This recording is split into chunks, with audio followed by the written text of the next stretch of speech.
Like it's at least 5 years. It's probably closer to like 10.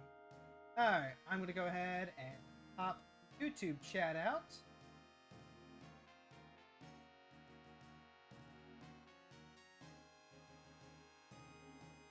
I think... Come on, come on. You know how sometimes you just lose complete track of your mouse cursor? So you have to like It's move or click the on worst. something? It's the worst. And you know what I've realized too? Sometimes it is just because the window that you're trying to mouse over hasn't loaded, so your mouse is behind the window. Yep. Alright, I think we are set up for a Final Fantasy Friday. I'm posting all my go lives. I'm on my waiting screen technically, and I'm gonna go live as soon as I finish pressing enter a bunch of time. Only thing...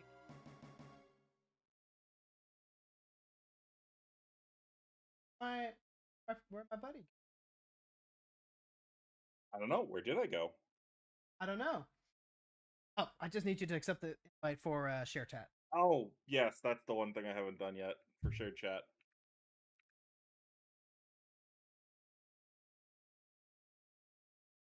Oh. Uh-oh. You covered Discord. Nope, no you didn't. You just pressed enter. There we go. Now go ahead, do that the order of operation.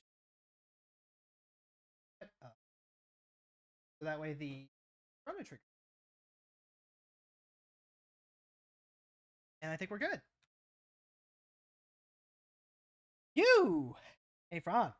Hello there again, heroes. It's your friendly local neighborhood hero tubers, Frons at the Mora. Frons and Hero. It's so easy. I'm just the same thing everywhere, hero. You are! You don't have to think about it. You are a giant big man. You are always what you say you are. I just get to autopilot with so much stuff, but not that. Until you tried to like, talk about and explain, in which case you somehow managed to say it in such a way that I instinctively think, oh wait, hold on, you don't actually mean this other thing, do you? No. Nah, just full whimsy, that's all. You're just being honest in another language. Sometimes it's whimsy. Sometimes it's genuinely you're looking way too hard deep into it. You remember that story that I wrote about my planeswalker OC and the vampire she fought? Yes. I was shocked. You shocked me when you told me what you thought, and you were like, "Man, this villain is so good. He's trying to make things better, come up with alternative solutions." And I was like, "Come on." Okay, I just chalk that up to Wizard's terrible characterization of Innistrad vampires. I mean, that was kind of the point. I will also take it as like a compliment of how well I wrote this character, because I did get a lot of feedback saying, you know what, I like this asshole. This guy's a pretty fun villain. I like him. So that's kind of what I'm taking that as. But you have to understand the psychic damage you did to me with that comment. When I'm here thinking, Fron, he's not trying to make things better. He's a venture capitalist. He's a tech bro, except for vampires. Yeah, but hero, the phrase become the hero or live long enough to see yourself become the villain is true. It's a true statement. It's a true statement that doesn't apply to the story that I was trying to tell. So it's either bad communication and you missed the point, or I somehow like wrote this and expressed my idea incorrectly and gave the wrong impression of what I was going for. No, I think you just wrote subtext that you didn't realize. You decided to put effort into your characters, even if they're supposed to be villains or not as important. That's not the part. That's not the part I'm debating, though, Fron. What are you trying to say then? I was trying to say this man is bad because he is a rich man feeding on the poor. He is taking orphans and vulnerable children, and he is feeding on them. He is trying to like harvest them for everything that they are worth, and he's trying to use that as a way to garner clout. Okay. Well, I think that that comes down to a general misunderstanding of what I meant, which is I didn't mean he's like a good person or trying to improve Innistrad. I looked at him and went, "Oh my god, that's a smart vampire who isn't going to make himself extinct by killing all the humans." That's a smart evil person. That's what I was pointing and pogging at. Thank you. And see, this is what I'm talking about, chat. This is what I'm talking about. He Ron gets exactly what I'm trying to say, and I have to like jump through a couple of hoops to like, translate it. I Like love you, I buddy. got it. I did. Truly I did. I believe you. I believe you. But like that is something that I was on. I've been thinking about that for. The thing is, and you can choose to disagree with me on this, but something that's been pointed out to me by other writers over time is very often the actual driving force of a story is not the hero, it's the villain. The hero, the protagonist is often reactive um to the villain is the driver of the story. So you can have someone that's evil that's still enjoyable to experience because you look at it and are able to think about it in different ways. Like, yeah, he's a bad person, but I look at him and go, "Oh my god, he's better than all the other vampires though. He has a brain." That is a very interesting discussion to get into that we don't necessarily get into this second. But I will give you the shorthand version of my thoughts, which is it depends. That's not a bad way to look at things, but it's variable by story and Oh, what 100%. and it's not something that you can universally blanket upon, but it is something to think about and discuss why or why not a story may or may not fit that. I mean, this is a discussion I had with one of the most frustrating people I ever met in college, because they just were absolutely adamant that unskilled or bad writers shouldn't exist. And I kept sitting there and going, one, you're a moron and you're being an asshole here. But two, if every story is good, then no story is good. The important thing is having the differences and having stuff about them. Like we have to be able to judge the quality of a thing off of the quality of other things. Okay, If so everything is the exact same level of quality, either nothing has quality or we're just going to recreate the structure from there. okay, Ron, let's do this. We're gonna practice running. It's not a T-Rex, but it's good enough. Oh no, the T-Rex comes later. Yeah. What am I supposed to do to run away? Just double triggers or double shoulder buttons? Whatever wasn't the two triggers you pulled last week. Okay. I I'm assuming R1 and R2 is what you were looking, or is there R1 and L1 is what you're looking for, not R2 and L2. well, R1 L1 aren't doing anything. So, I'm going to look it up real quick. I forgot to do that before. Damn, thank I you so much for am stopping by. genuinely interested. Life's good, Sam. How you doing? And I'm um genuinely confused because shoulder buttons is the way that you run away on in Final Fantasy games. I don't know why it would be different. uh Mirage Hand. PlayStation version used to be L1 and R.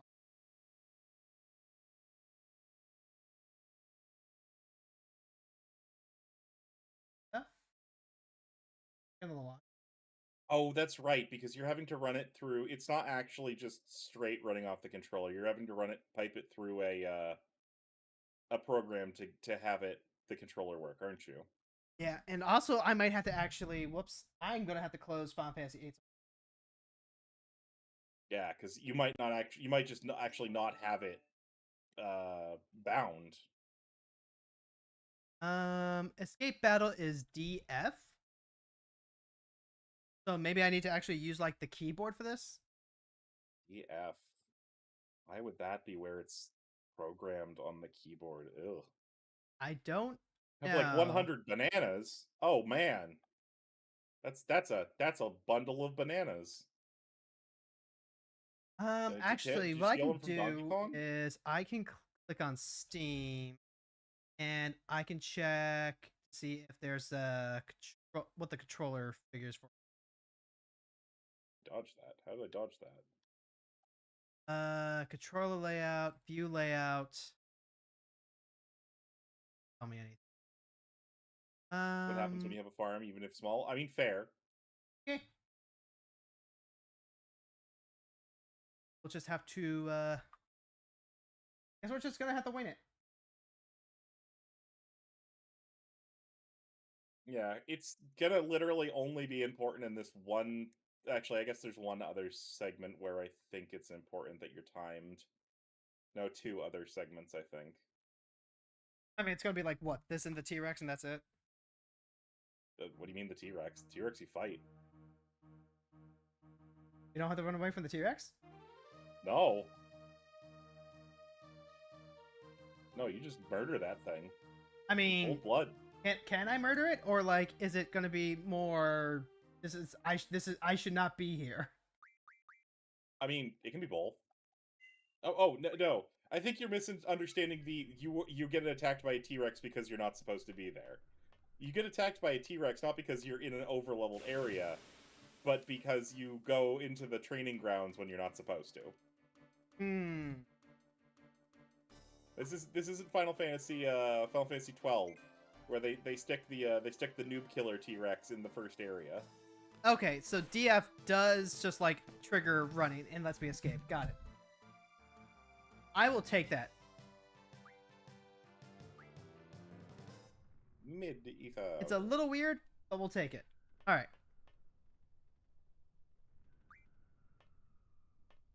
All right, time to do this all over again.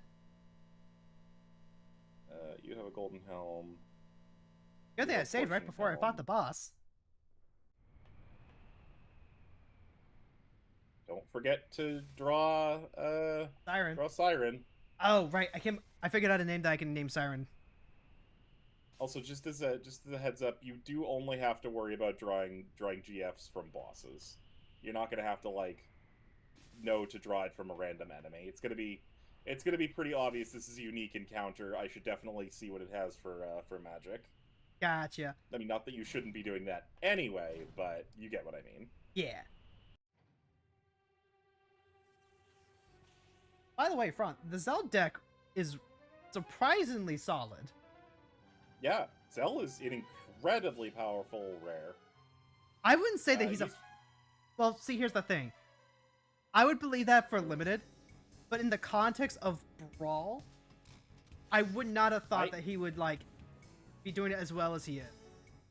I mean, as a commander, maybe, but as a general game piece, I think he is incredibly powerful and underrated. That's what I'm trying to say. Like, as a focused commander, where it's like, okay, I'm funneling everything through him, but I'm in a color combination that isn't inherently chock full of tools that would normally allow me to do this. It's not like Crisis Core where you can't miss a GF if you basically don't look behind a tree in an optional mission. Yeah, but in Crisis Core, you can replay all those optional missions. Yeah, I think part of what it is with Zell is it's really easy if you've been a Magic player for an amount of time to just undervalue Mono Red. Because for so long, Mono Red and Mono White were just like very either streamlined or just did not have the tools that they needed to be a realistic threat as a monocolor deck, and that just isn't really the case anymore. Mono Red can do a lot of really interesting, disgusting things. You're also forgetting that the context. Well, you're also forgetting really that the context of like what I'm saying this in is specifically a one-on-one format where spot removal, like 1-for-1 removal, is significantly stronger. So yes, you would have your commander forever, and you could just replay them if they do die, but you can't do that ad nauseam. There's a real cost to it. And Zell only having 3 toughness means that he dies to a lot more removal than a 4 toughness. But I think the point that I'm making still stands of is someone going to look at Zell and think, oh, this is worthy of removal? Do they think I need to remove this now or it's going to become a problem? Or are they going to look at it and go, oh, you're just going to get you're going to play an extra land, but you're going to have to bounce a land at the end of every turn too? I guess I can leave that around for a turn or two. Ah, haha, the sound is once again just a little bit larger than it should be.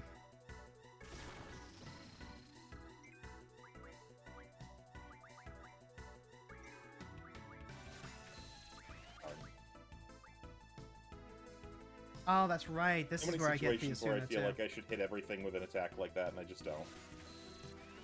Yeah, no, Fron, I think I recognize that part of what causes the my activation isn't the truth of your statements, it's the relevance. I mean, I get that I'm talking more in a general like a 100-card singleton sense than specifically specifically Brawl, but I do like, to me, and I know this is not true, but hear me out. To me, to a degree, Brawl is, if you bolted the ideas of Standard and the ideas of Commander somewhat together. So it's not a perfect, like, a lot of these ideas are gonna flow together, but there are ways that you can look at cards in Brawl differently than you would in a 4-player Commander game, but more closely related to how you would look at them in a 60-card constructed deck idea of, does this card need to be removed? Is this card worth running? Does it provide value for me? Is it superfluous? Things like that. Yeah. But see, here's the thing, is that with Brawl, because it's a commander-focused format, it's generally a safe bet that it's just always worth it to kill your opponent's commander and keep them off of it. That's almost always going to be the case. Yeah, that is fair. It definitely as the idea of a format encourages you to build more around the commander itself. Instead of building like a deck where you're playing a commander for colors or maybe for benefit, but instead a deck where your commander is the focal point of what you're trying to do. Which I like. I mean, it's probably my favorite thing about Brawl, mostly because I wish that there were more commander games like that, though granted a lot of Commander has sort of shifted that way over time. Yeah. See, and that's just kind of one of the things that I have to think about when I'm talking about Brawl, because the context is significantly more linear than a Commander game. With Commander, you have to think about the politics of maintaining an uneasy treaty with 3 other players. But in a one-on-one format, it is just like, okay, no, I can kind of like kill things almost indiscriminately. So commanders that, you know, might be okay in a slower format, like Commander, just don't get that leeway. And it also helps that with Commander being a social format, you know, you're not kind of inherently making it about whether you win or lose or not. Also, let's go ahead and stock that Siren.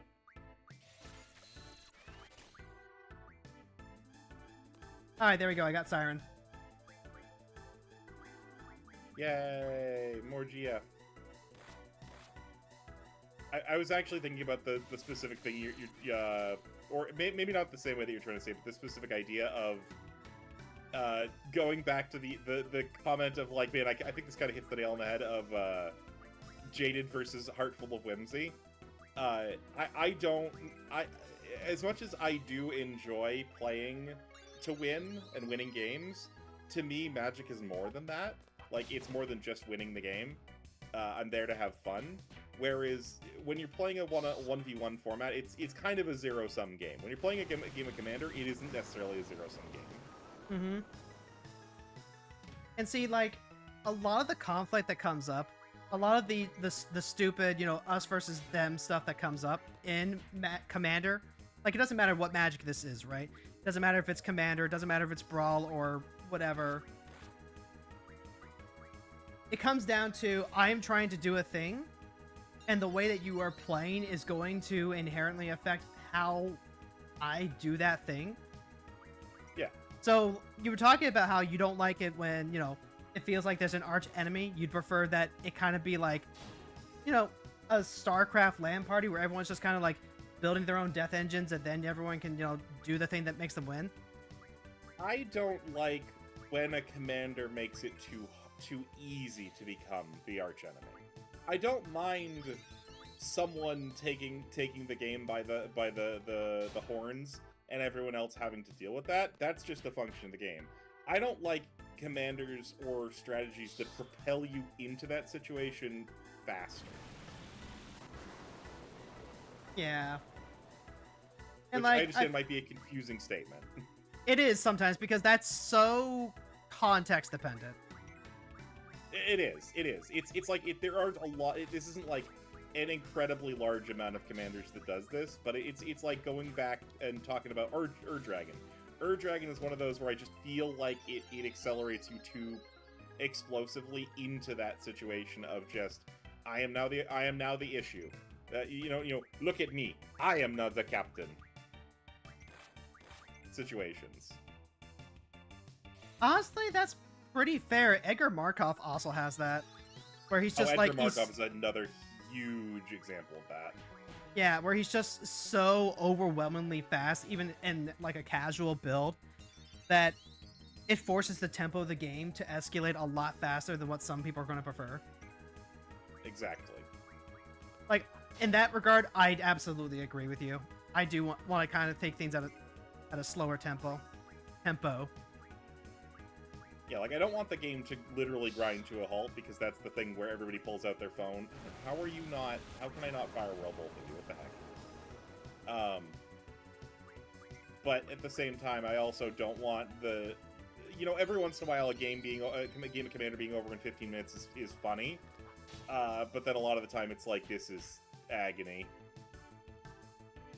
Yeah...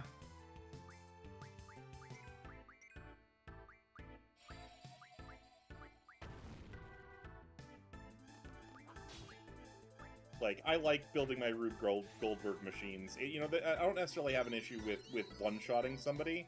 Like, I was thinking about this because of you playing... You really enjoying playing Keistis. Like, the Helm of Obedience or Painter Servant combo is something that I look at and I just go, this is really cheesy. Like, this feels much more like a modern or legacy win con. But also, like, that's what Brawl is. You're playing to win. You're doing a 1v1 format. It's a zero-sum game. So it's significantly more acceptable to be playing a win condition like that. Yeah, see, that's exactly what I'm always saying.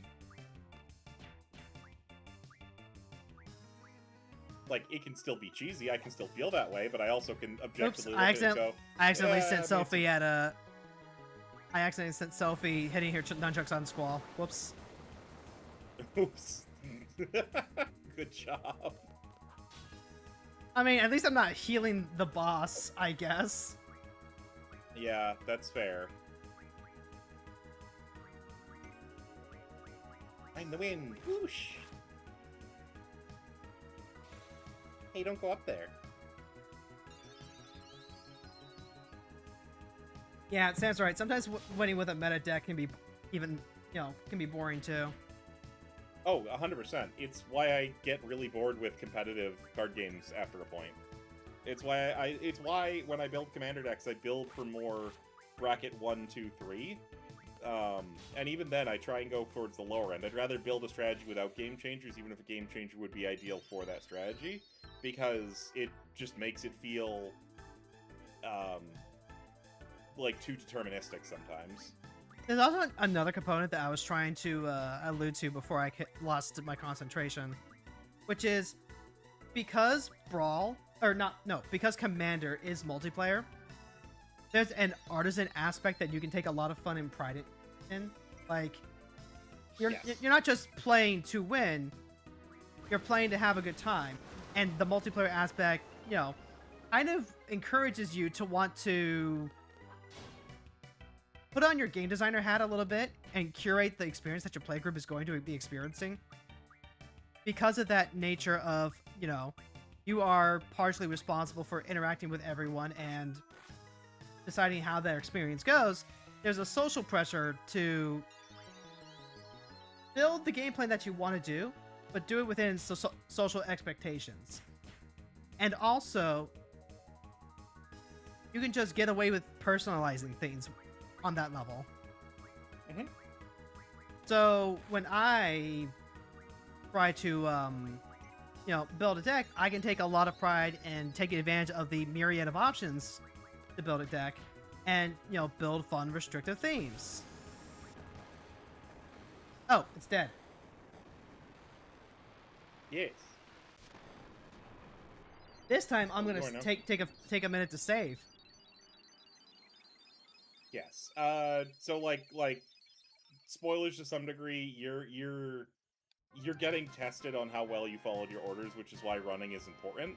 Yep. But also, like, that doesn't mean that there are ways to make up for that later. It's the same as the FFVIII test, where you wanted to be as close to the end of the timeline as possible.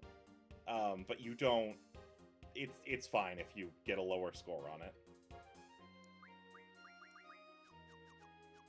Alright, time to name Siren.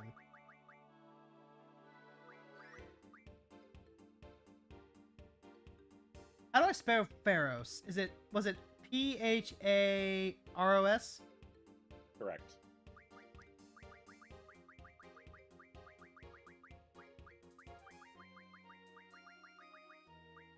Get it, chat? Do you get it?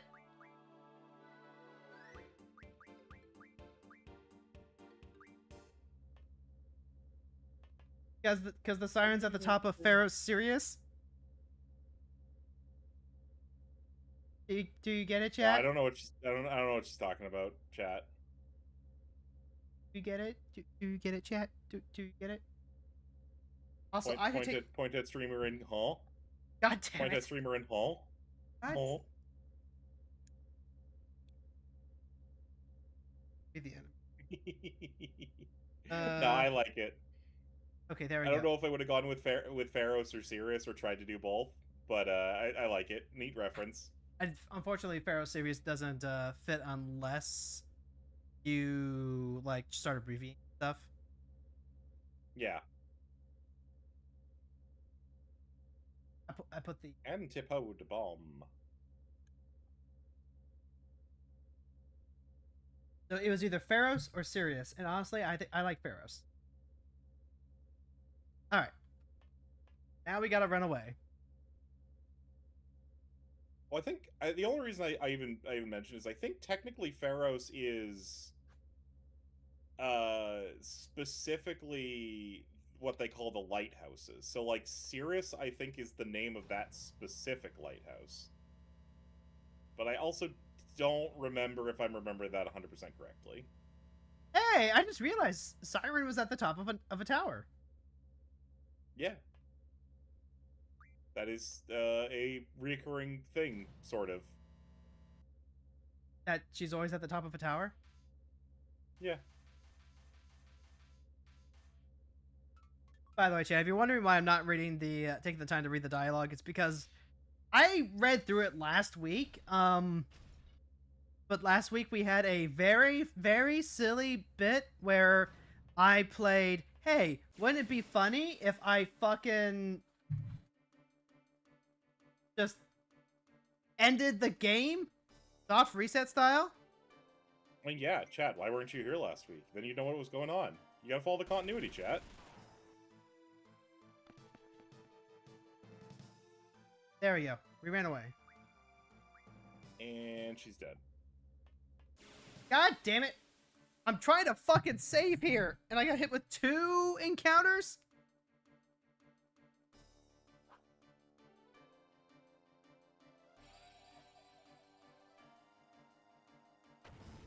I have to, what, use a tent at a save point to do a full heal for everyone? Yes. Okay, that's I think that'll be worth it here since I'm taking, like, non-stop chip damage, apparently.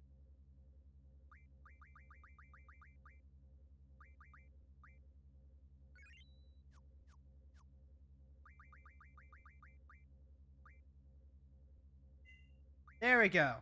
Never have to do that again.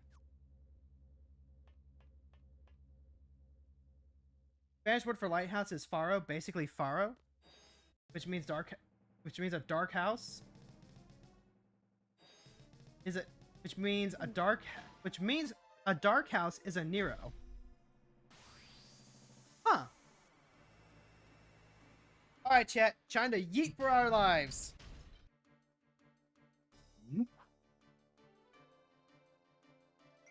I don't know whether I'm trying to go too fast. It says The that game seems really easy until it's not. Fron. It said I can't can you not escape. run... Oh, I think you can't run from the first encounter.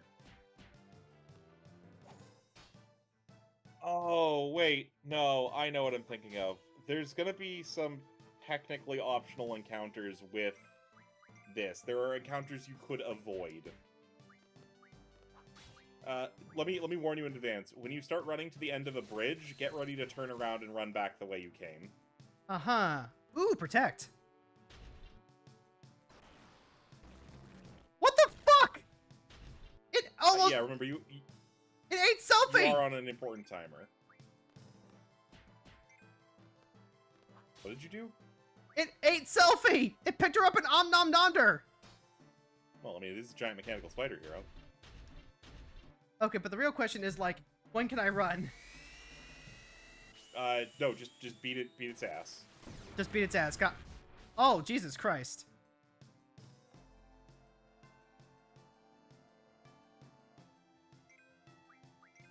Whoa! Well, did you say your friend jumped off a bridge? You shouldn't follow them. Exactly. How are you tonight, Blue? I'm working on a reading story.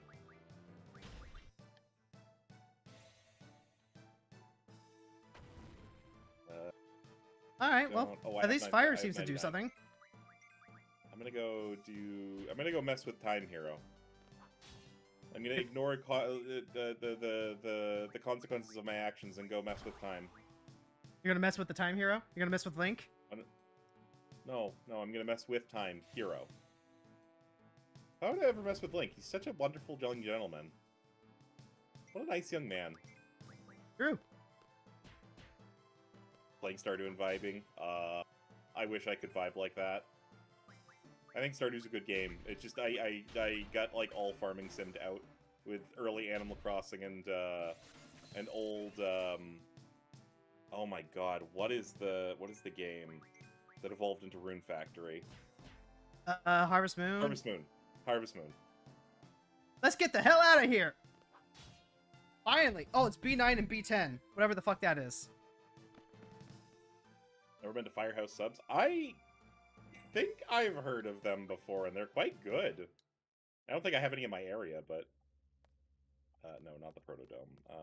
This is No, that's 65 million BC. This is Leon Square, that'll work. Oh, nope, it's after me again, Fron. Yes, it's going to chase we you. already busted that thing up! Forget it, let's go. Yeah. You can't fight it multiple times, but you can also run away from it. Ron, this is like Resident Evil with the squeaky shoes! Explain? There's a scene in one of the Resident Evil games where there's like that big stompy guy going around stomping around. And it's meant to just like make you freak out. Okay, I can't run away from this one. I guess I have to beat it down a certain level before it'll let me run away. Yeah, no, I thought you ran away from these, but now that you're doing it, I'm remembering, no, you just need to not get caught by it. Not doing like a lot of damage, but it's doing enough. It's not here. Where is it? The pour in? No. Ooh, that was a lot of damage actually. It's the snail shop. That's what it is. You. Sell me spiced jerky. Right there! It's nomming on selfie! Yeah. I mean, do the giant mechanical spiders in your area not do that to people on a daily basis? We don't have giant mechanical spiders to do that to people on a daily basis. Man, God, to live in that world. Oh my god, the fire Imagine not living in a dystopian hellscape, everybody. Look at Hero over here, living in utopia. No giant mechanical death spiders nomming people every day. How are these kids surviving that shit? I mean, Hero, how does anybody... Well, they have the magical protection of GFs, so I mean, that's how. Probably. But also, Hero, how does anyone survive anything in tabletop RPGs? Armor should not protect me from a fireball. I mean, it usually doesn't. That's why fireball's so good. But, like... What Why would I wear armor? Magic exists. Magic can just, like, eviscerate me from a distance. Kind of depends, actually. Sometimes there are just, like, you know, Minovsky particle reasons why things don't do the things that you would think they would do. Yeah, usually other magic.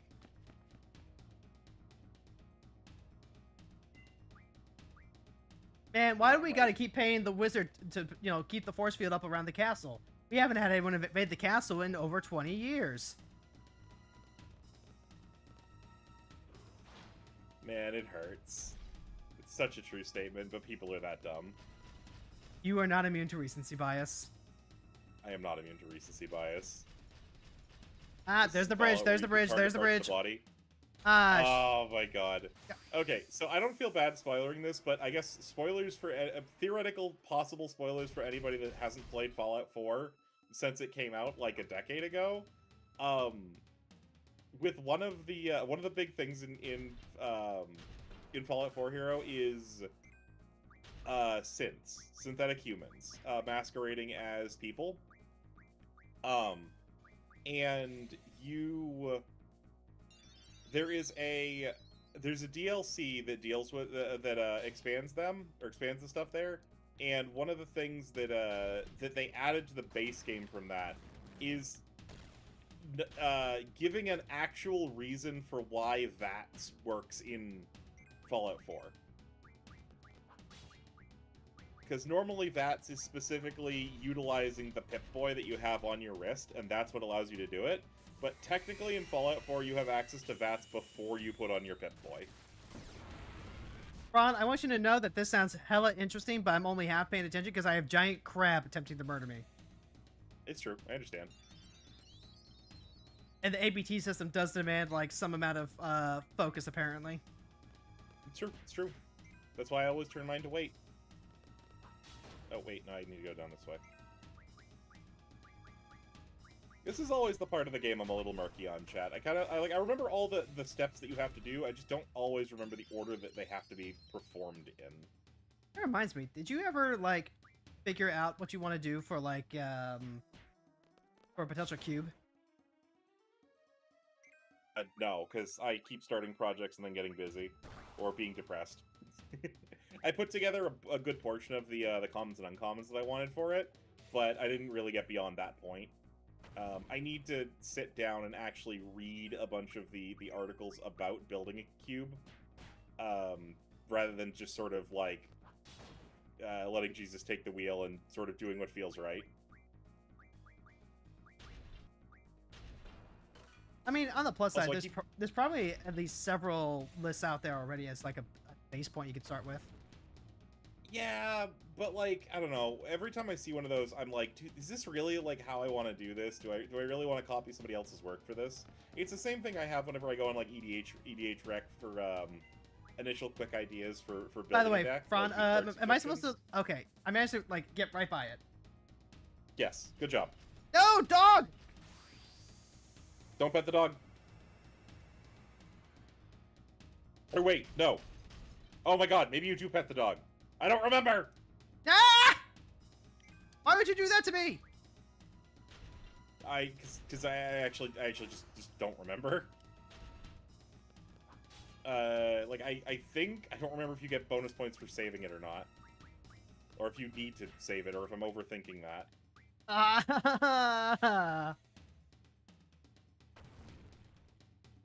Maybe this isn't what I do next. God, I hate this part of the game. It's the one really, really good part of the game that plays with the time travel mechanic. Where you have to do a whole bunch of different sequence things across different eras of time. I think I need to go see Melchior now, is what I need to do. So that looks like a big attack. Nah, tiny attack. Okay, yeah, just normal, just, you know, the normal exploding the earth underneath your feet. You did try drawing from, yeah, you tried drawing from this, right? Yep, I got a couple of protect spells. Okay, perfect. I just wanted to make sure. I was like, I don't think this has anything important, but I wanted to make sure that you didn't miss anything. Actually, what if I was...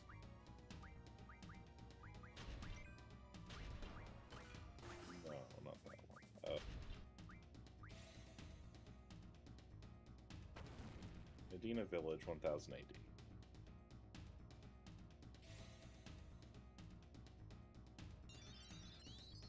We're locked in, chat.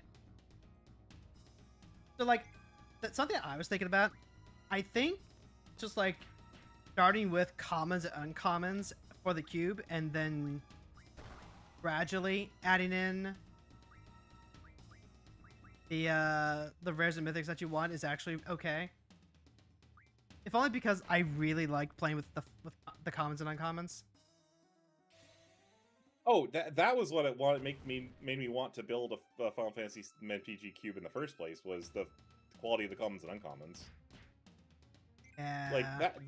So unless you're building a high power cube, that's really where the playability of your cube comes from, because that's the majority of what you're going to be drafting, unless you hand build your cube to be like all rares. No. Do I go to prehistory now? Or is now when I go back to try and see Frog? Alright. Oh, wait, no, I know what I need to do. I need to go see Alright, come on, dog. Come on, dog. Come on, dog. Bark, bark, Okay, doggo ran away. That's good, that's good, that's good. Bark, bark, bark, bark, bark, bark, bark. Yeah, I think you get extra points for saving the dog. Extra secret points. Well, dogs seem to just, like, you know, move out of the way on its own.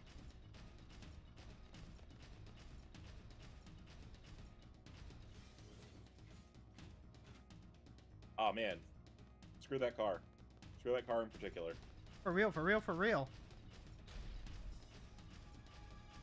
Come on, guys, don't just stand there. Squad C, withdraw. But Roger. They just don't know, Hero. They don't know yet. That's all. They're not Jesus stupid. Christ. These chase sequences like this are some of the most stressful things that I could go through in a game. Especially when there's a timer. Even though there's clearly plenty of time for me to, you know, do what I need to. Hero never having played a game like oh God, what is it? Not Left 4 Dead. The zombie one in the mall. Oh, I think I know which one you're talking about. Why can I not remember the name of this game? It's so good. Yeah, it usually comes in the context of, like, being really revered. Dead Rising. Dead Rising, yeah. And then the sequels are somewhat of a letdown because the original's so beloved. No, well, I mean, okay, maybe gameplay-wise, but, like, story-wise, I think it's very well held together. Yeah! Quistis with the Gatling gun! One Gatling gun was all that took it down. All that magic, all that gunblade action, nada. Well, I mean, yeah, the humble gun is the mightiest of all weapons. Yeah, we did it, Fron! I mean, I didn't do much. Mostly you, Hero. Good job. Yay, thank you! I'm over here saving time. The gun is mightier than the sword. The gun is mightier than the sword. I mean, true, it's like a spear. It's like a spear with significantly longer range. How'd it go? Man, all they did was get in my way. Being a leader ain't safe.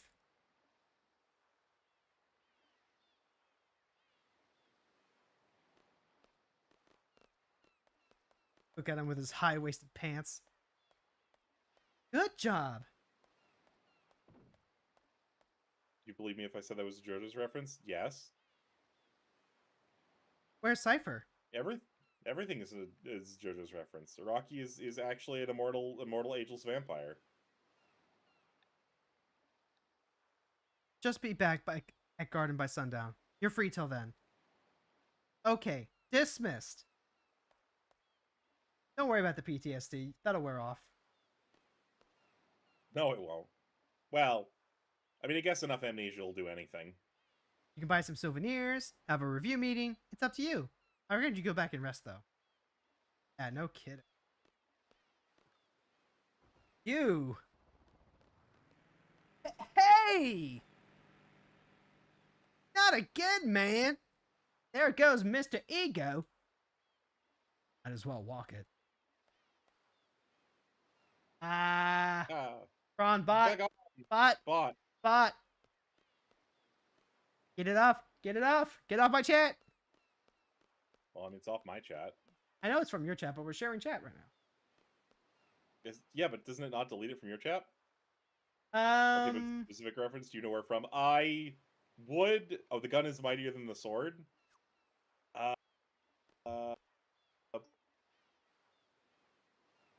Ooh, hey! It's either part 5... It's either part 4 or part 5. And if it's from part 4, it's from the dude with the stand that traps you if you show fear.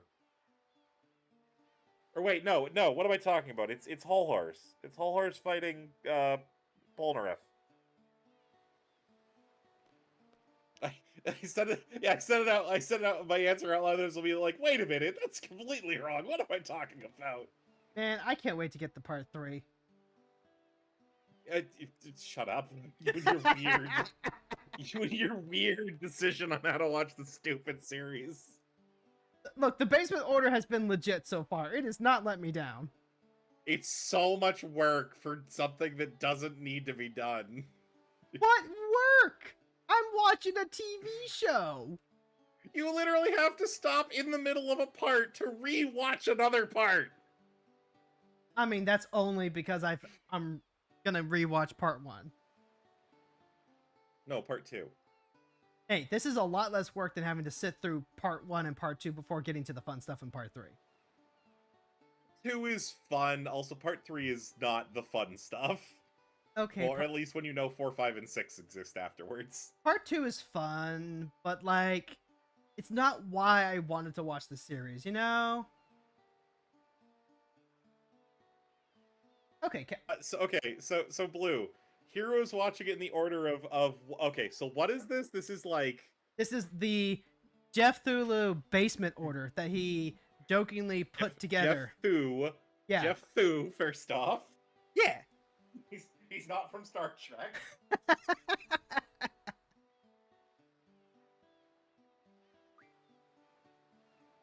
Yep, it was Mother's Basement. He came up, so like, as a thought experiment, he put together a video of like, okay, so there is a machete order for Star Wars. What if there was a machete order for something else? Like, say, JoJo. What would that look like? And I want to say that this is, like, you know, legitimately just a thought experiment. Well, as the experiment goes, it is... What's a machete order? A machete order is like how Star Wars was originally released. Part 3, Part 4, Part 5, and then Part 1, Part 2, Part 3, and then Part 7, Part 8, Part 9. So in Star Wars situation, it was a series intentionally released, air quotes, out of order. Kind of. So, like, Star Wars released with the original trilogy, 4 through 6, and then the prequels came out.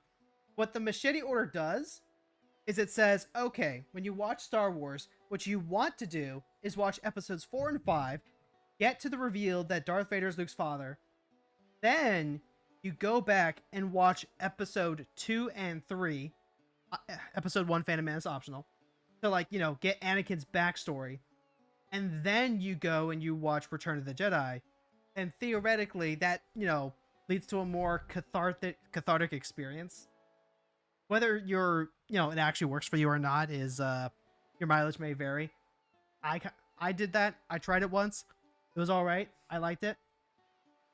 I think, I'm just going to say before we continue explaining, I think this idea works significantly better in the framework of Star Wars than it does in the framework of JoJo's, even though they really are quite similar in concept.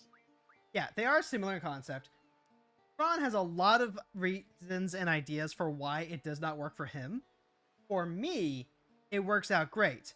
Because I tried watching it in chronological order, starting with Phantom Blood. I hated it, and I dropped the series. Doing it the basement order way works out better for me, because the reason I wanted to start watching the show was because I wanted to watch the crazy silliness that was happening with all of the stands. But there is a lot of theming with family lineage and history and the generational conflict between, you know, the Joesters and Dio and stuff like that. So there is a reason to go back and enjoy the family lineage, and that's part of what, the Machete Order does. It's basically if you want to watch the whole thing and not just, watch individual parts, which you can, and is valid to do so, if you want to watch the whole thing, here is an alternative viewing route that you may be interested in. And so, part 1 is not as exciting, yes, but it's also short. I mean, yeah, but if you're not enjoying watching something, even if it's short, that can make it feel unnecessarily long because you're just kind of watching it to watch it, not to enjoy it, Look, Hero! The government! The people who run the government! The government, the reason nothing works. Anyway.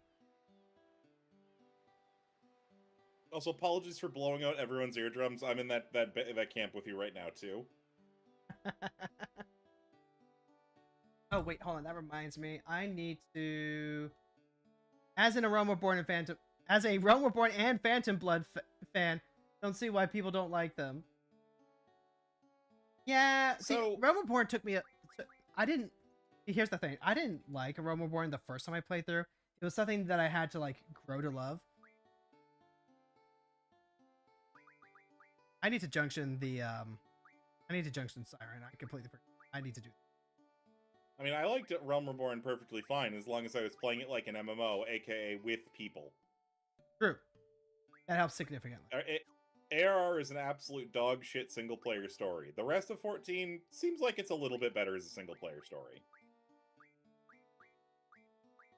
Oh, Cure gives so much more VIII than anything else. See, what I keep telling Hero is that, and this is with a big teaspoon of cold medicine because screw Crunchyroll, but Crunchyroll has and this is what I suggest for anybody else. Crunchyroll has a edited part 1 and part 2 because it's the first segment of the first season and the second segment of the first season. They have parts that kind of edit down some of the less juicy bits. But still, they just sort of cut through them. You still get the general, the big one that I can think of is here. You've already watched part 1 once, right? I've watched it once, yeah. Yeah. So the Jack the Ripper fight that is just truncated. They truncate that fight because they keep the idea of oh, this is when Joseph really came to master his Hamon. But you don't need to sit through him doing the whole fight. You just need to see Zeppeli told him to fight in this specific way. He struggles to do that, and then he wins. Jonathan, thank you. I always mix up Joseph and Jonathan. Yeah, Joseph's the silly, wily, coyote, Looney Tune one. Yes. But anyway, so what the Basement Order is, you actually start with part 4 with Diamond is Unbreakable. Diamond is Unbreakable, thank you. You start with part 4 because it's legitimately a really good standalone season. Yes, The perfect opportunity. I could have said Diamond does not crash, and I didn't do it. Oh god. What was the third one? The third Joestar. What was his name? Jotaro, thank you. Well, I mean, okay. Third protagonist or third Joestar? Because those are two different things. Third protagonist is what. Wait a minute. So yeah, Jotaro shows up. Joseph shows up later, but now knowing their backstory is not a prerequisite to enjoying Diamond is Unbreakable. Josuke works very well as his own protagonist. He has a very good cast. It's very kind of happy-go-lucky with some of the stories. Very fables and mythy. Yeah, and Scooby-Doo. And Kira is a very compelling villain on his own. So, oh, it's a Thunder Point. Everyone's maxed out on a Thunder. I can't draw it. No one remembers Jeffrey Joestar, except for that one guy who made an entire doujin about Jeffrey Joestar. Yeah. That I believe is been canonized by Araki. Yep. So you start with part 4, right? And then I enjoyed part 4. I know Jotaro has the general reputation. So, he comes off as this really cool, experienced guy who has seen a lot a lot of stands, and he basically feels like a pseudo mentor. I say pseudo because he's not as heavily involved with the plot as I'm sure he is with part 3, but he's involved enough and offers just enough guidance to kind of have that role of the distant relative who shows up and you could just tell he's been through shit. Joseph. No, the one I'm talking about, Blue, is the one where it's about Jeffrey Joestar during World War I when that one vampire shows up. That one vampire that shows up? Yeah, so it gets touched on at the beginning of part 2. Joseph's father, Jeffrey Joestar, gets killed during World War I by a vampire that was left over from Dio. Ah, right. I remember that. Okay, so yeah. Joseph also gets introduced in part 4 if you're doing it basement order. But he's introduced as a very senile old man, despite being Josuke's direct father, because Joseph's just like that. And it makes him, and you know, it makes him feel like just like me meeting someone's grandpa, really. Meeting someone's grandpa, you recognize that at some point this man had his own life. It was probably full of vitality, but now he's just kind of old and you don't really want to spend too much time around him. You'd rather just like go do your own thing, because spending time around him is kind of akin to just babysitting him. Joseph do be a cheater. Very sad grandpa. He's just a depressed grandpa. Why is everybody so mean to grandpa? He made a mistake one time. Several times. Only one that we know of. You finish part 4. The basement order recommends that you go and watch part 2. You go watch Battle Tendency. Which means that you get to see Grandpa in his heyday. And honestly, that was probably one of the more fun perspectives to go into that series knowing. This is where I have to admit that there is a rough patch with the basement order. There are aspects where you really do kind of need to have seen part 1 in order for some of the concepts to really feel grokkable. Like, naturally there's Hammond, but Hammond you could interpret just with was given in part 2. You do understand it a lot better if you go through part 1, so that's a rough part I'm going to admit. There's a much more direct connection between part 1s and 2s, so like, you know, Joseph's mother, Speedwagon, stuff like that. I would not fault anyone for saying that you might want to consider watching part 1 and 2 together, but I don't think the rough parts are egregious enough to say that you need to watch part 1 with part 2 like that. I think watching part 2, once you get past a couple of those initial rough edges of potential confusion, works out perfectly good. Yes, you lose out on the significance of like the stone mask and all that, but Joseph is a strong enough protagonist, and the execution of that story is so Looney Tunes batshit insane anyway, that if you're able and willing to get past those rough parts, it's still a very enjoyable experience on its own. After part 2, then you go watch part 5. You go watch Golden Wind. This is one that Fron and I have fought on. I have talked about with other JoJo fans, and they agree with me. So far, where I am at in part 5, which is the King Crimson Metallica fight, you do not need to necessarily know who Dio is to enjoy Gio as his own character. In fact, nothing in the text of this specific series indicates whatsoever that is a relevant detail to Gio's character and who he is as a man.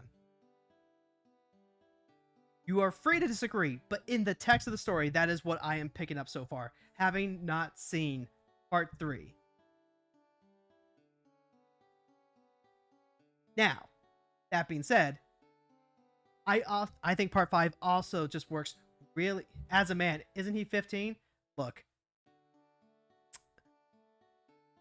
when I say as a man, I mean as someone who is exercising his autonomous right to individuality. This man, Geo might be a kid. Geo might literally be a kid, but for all intents and purposes in this story, he is someone who is acting as a hero and a protagonist. He is the driving force of, I want to infiltrate this organization so I can take down the boss who has been, you know, pushing all these drugs and everything else like that. Yes, right now it might be King Crimson pushing everything because he's trying to, like, you know, smoke the entire team, but either way. I think that goes back to the protagonist doesn't have to be the driving force of the narrative. Exactly. Like, right now they're being very reactive because they're just trying to survive. They're just trying to, like, figure out a mystery and stuff like that. But Geo is very much his own autonomous force. And I feel like Part 5, at least so far, works very well as its own standalone series.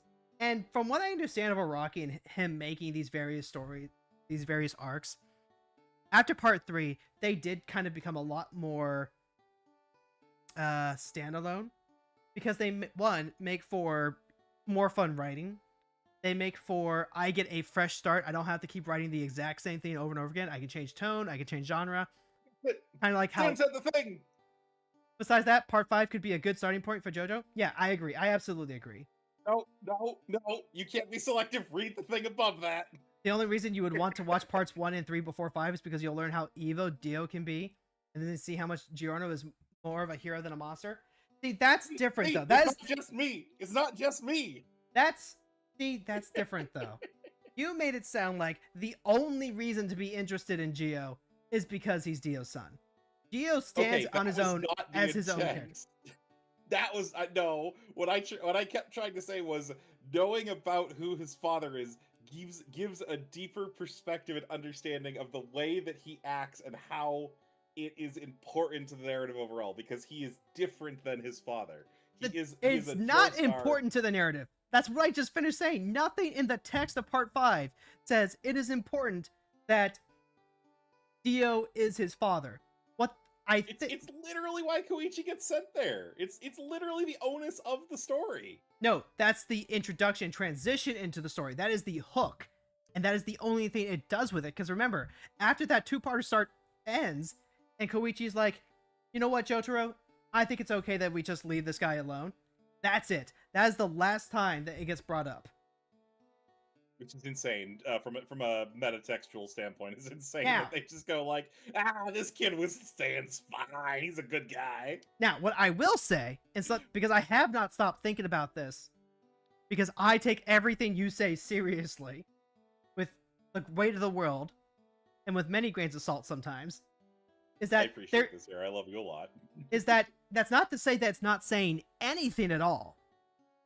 There is a contrast in what is being said here, in that, hey, we understand that Dio is a very villainous man, and we can see that his son is a very different person. This is just because someone is related does not mean that they will turn out anything like them, and that plays and that may, in fact, be a quasi-marker in terms of Trish's relationship, the girl that they have to protect, and her father, who is the boss of the mafia that Geo is trying to take down. We see, we see what kind of man her father is, and we are seeing what kind of woman she is. So if there's any sort of like Rosetta Stone indicator here in terms of like how we're supposed to be reading this, that is the lens in which I would accept, hey, you know, there is some significance to Dio being his father. Yes, that's the point that I'm trying to make, is knowing about Dio lets you see how different Geo is. And I think that is important because it is an element of Part 5, of children are not their parents. But also seeing the things that a child can do that is like their parents versus the things that they do that aren't like their parents. See, that I'm willing to accept. I wish it sounded like that when you said it the first time. It's a lot. This is why I like talking. It's a lot easier for me to try and explain concepts talking than it is typing. With varying degrees of success. Yeah, nobody's perfect. Ooh, I can buy a gift shop. I've got money. Ooh, eye potion. Antidotes. I'm gonna be rolling money at some point. Incidentally, to continue on the rough idea that I was going on about, do I need to buy Fron? Do I need to buy fuel? Do you need to buy fuel? What? Do I need to buy fuel? I think that's only for if you rent a car, which you don't ever really need to do. Don't go to Enterprise. Gotcha. I honestly don't remember. What about normal ammo and shotgun ammo? Oh, those are for later. Don't worry about those for right now. Gotcha. Oh, revives girlfriend from KO? What? Restores 200 HP to girlfriend? G potion and G returner. Wait. Oh, wait. What are G? I don't remember what those are. I guess I won't worry about them right now then. I actually legitimately do not remember about, like, your GF being able to get knocked out.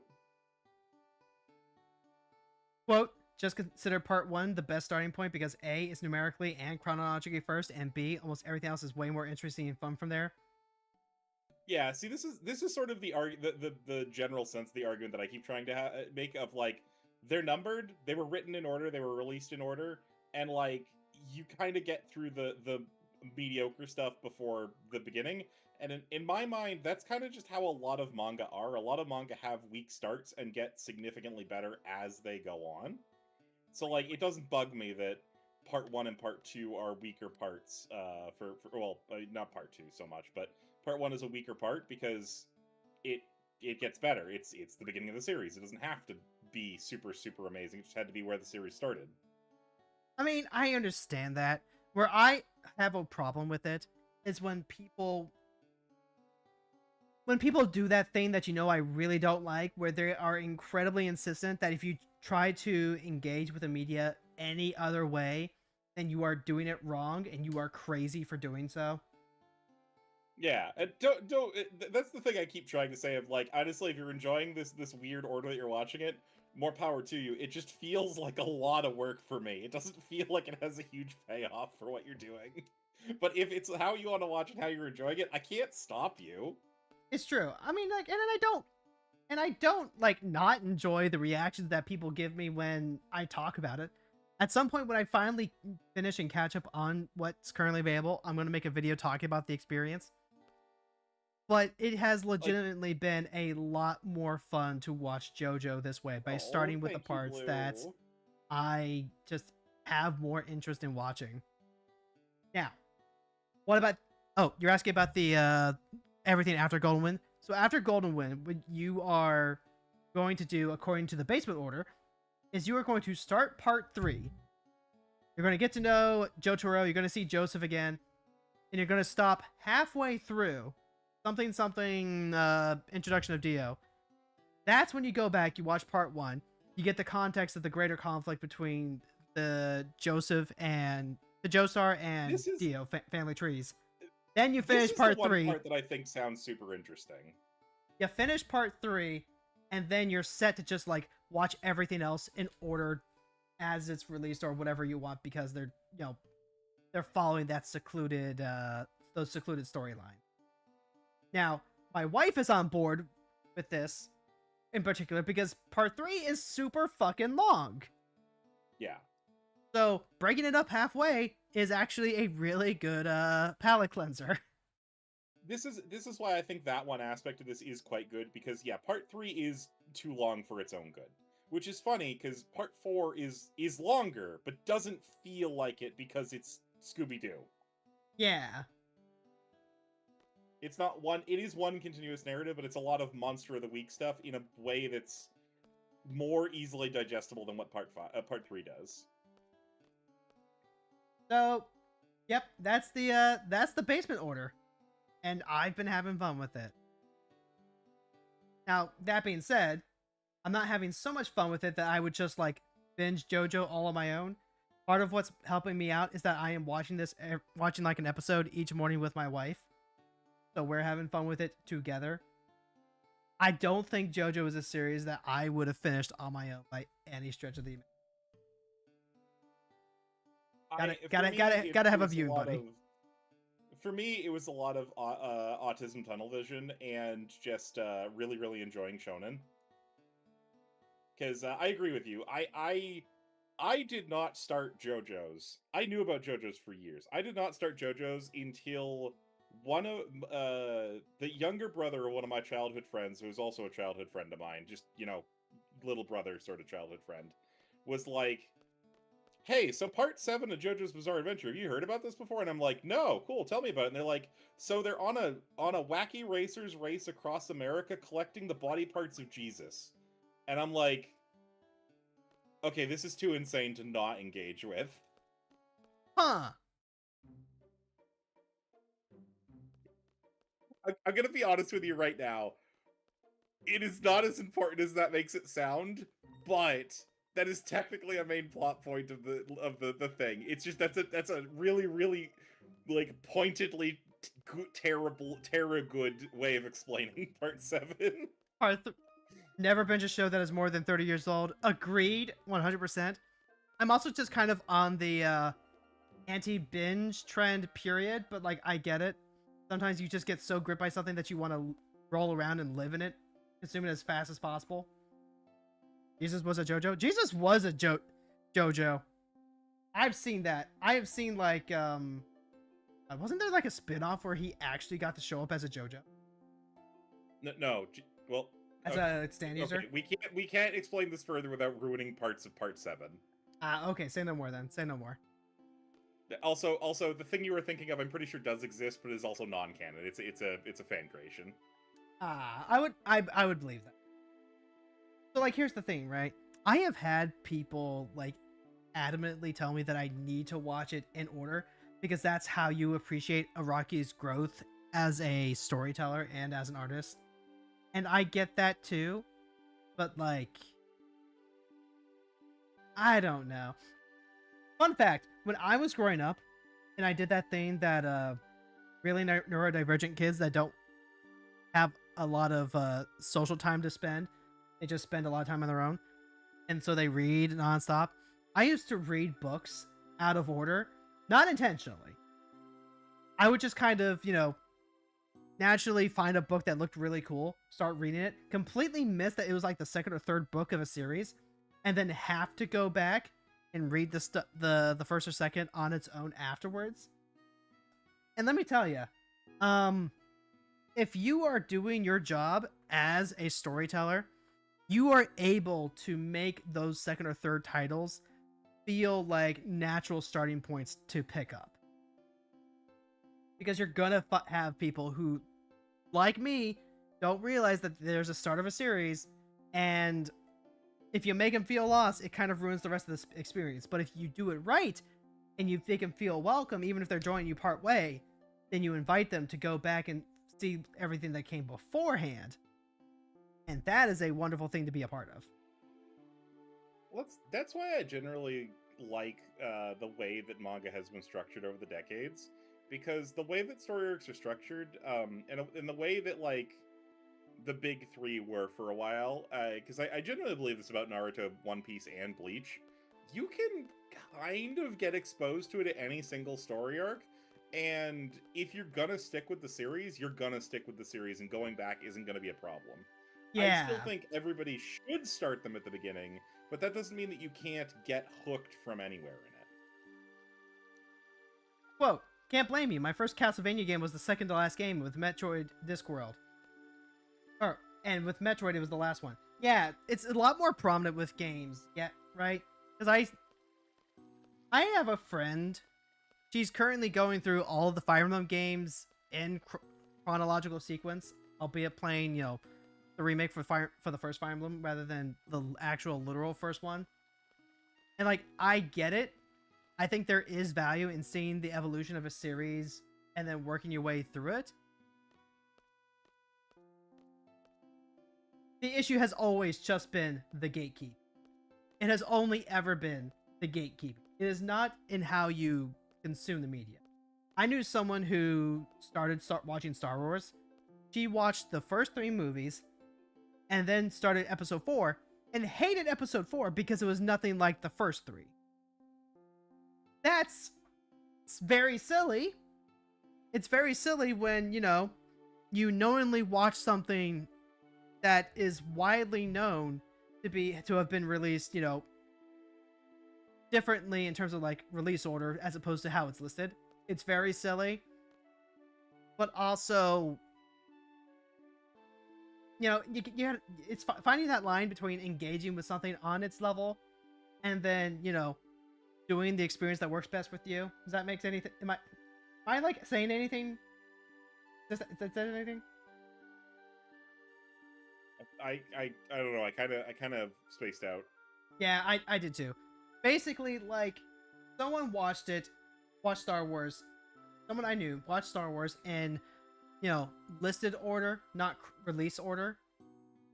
And then they really hated the original trilogy because it wasn't like the prequel trilogy that they watched first. When the general consensus would normally be that the original trilogy is what most people remember best and love.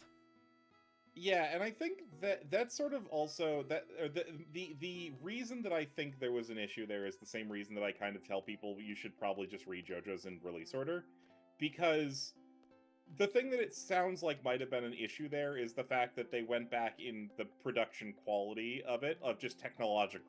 No. It had nothing to do with the technological quality of it. It was all, hey, the prequel is kind of is trying to be like a political thriller type thing, with intrigue and some romance and stuff like that. And then the original trilogy is a western. Yeah, the original trilogy is a western popcorn series, and they hated the western popcorn series. What they liked was the political intrigue. Well, they'd probably like 7, 8, and 9 then. Probably. I mean, I liked 7 and 8. I just don't think they need to be made. Like, I mean, that's they can be as good quality or whatever. I just looked at them and went, I have no interest in these. And then anybody that I know that really likes Star Wars and watched them, where we're like at best it was okay, and most of them were just like this is kind of like this was made by people who don't understand what made Star Wars good. To which I'm like, maybe, but also that's kind of like a really pretentious way to talk about stuff in general. Yeah. Oh, by the way, Fron, they're talking about how TV doesn't exist. Yeah, TV doesn't exist. No children get to rot their brains out. But is it because the signals are hazardous to your health, or because there's a worldwide signal interference? It's the second thing. Trust me, if those corporations could rot them children's brains, they would be. Worldwide signal interference started without warning 17 years ago.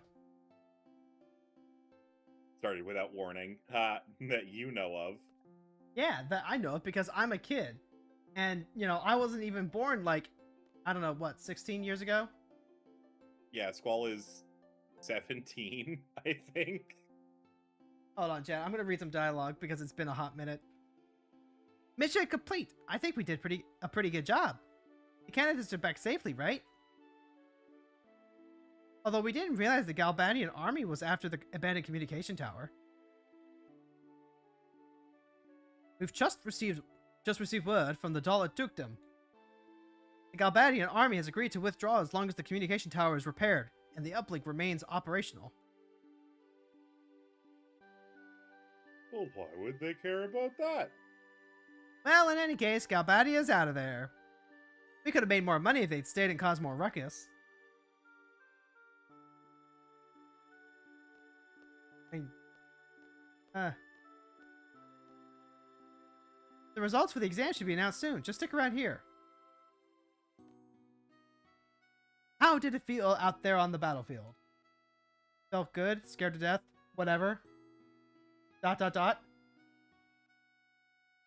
that sounds about a Squall response. ... That's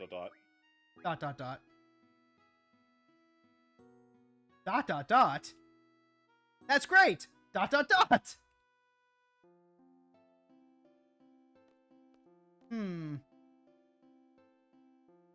What? Let's see. They said just hang around. Am I supposed to like actually hang around, or I can never... I'm relatively aware of 8, but like questions like that, I'm not gonna remember the specifics.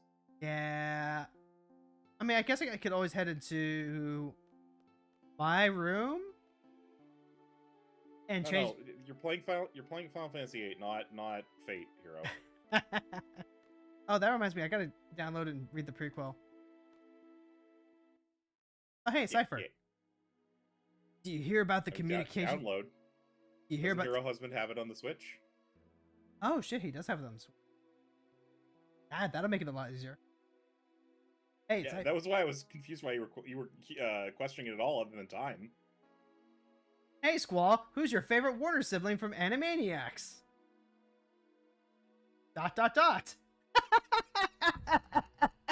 Yeah, that sounds about right. Hey, it's Cypher. Do you hear about the communication tower in Dalit? No. We would have been heroes if it weren't for that withdrawal order. You were only looking for a fight. My dear instructor. I'm hurt. Those are rather cruel words for an aspiring student. A mediocre instructor like you will never understand. Cypher, don't be so stuck on yourself. Don't get a big ego, kids, or I'll pop it. You'll take all. And will you pop it? You'll take all responsibility for leaving the designated area. Isn't it the captain's duty to take the best possible action? Cypher, you'll never be a seed. Calling yourself a captain is a joke. Look at him sulk, chat. Look at him sulk. Yeah. Do it more. Idiot needs to learn.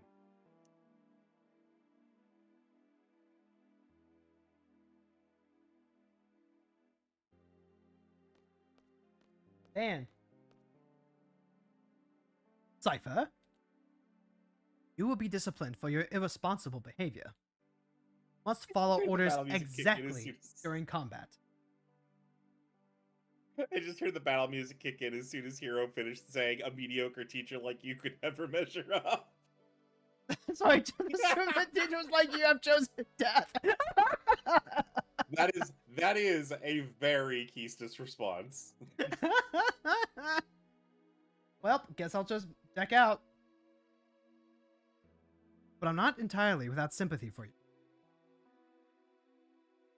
I don't want you all to become machines. I want you all to be able to think and act for yourselves. And is that a Ronin in the background? Is that you, Jimbo? No. No? That's a teacher. Don't you know what a teacher looks like, Hero?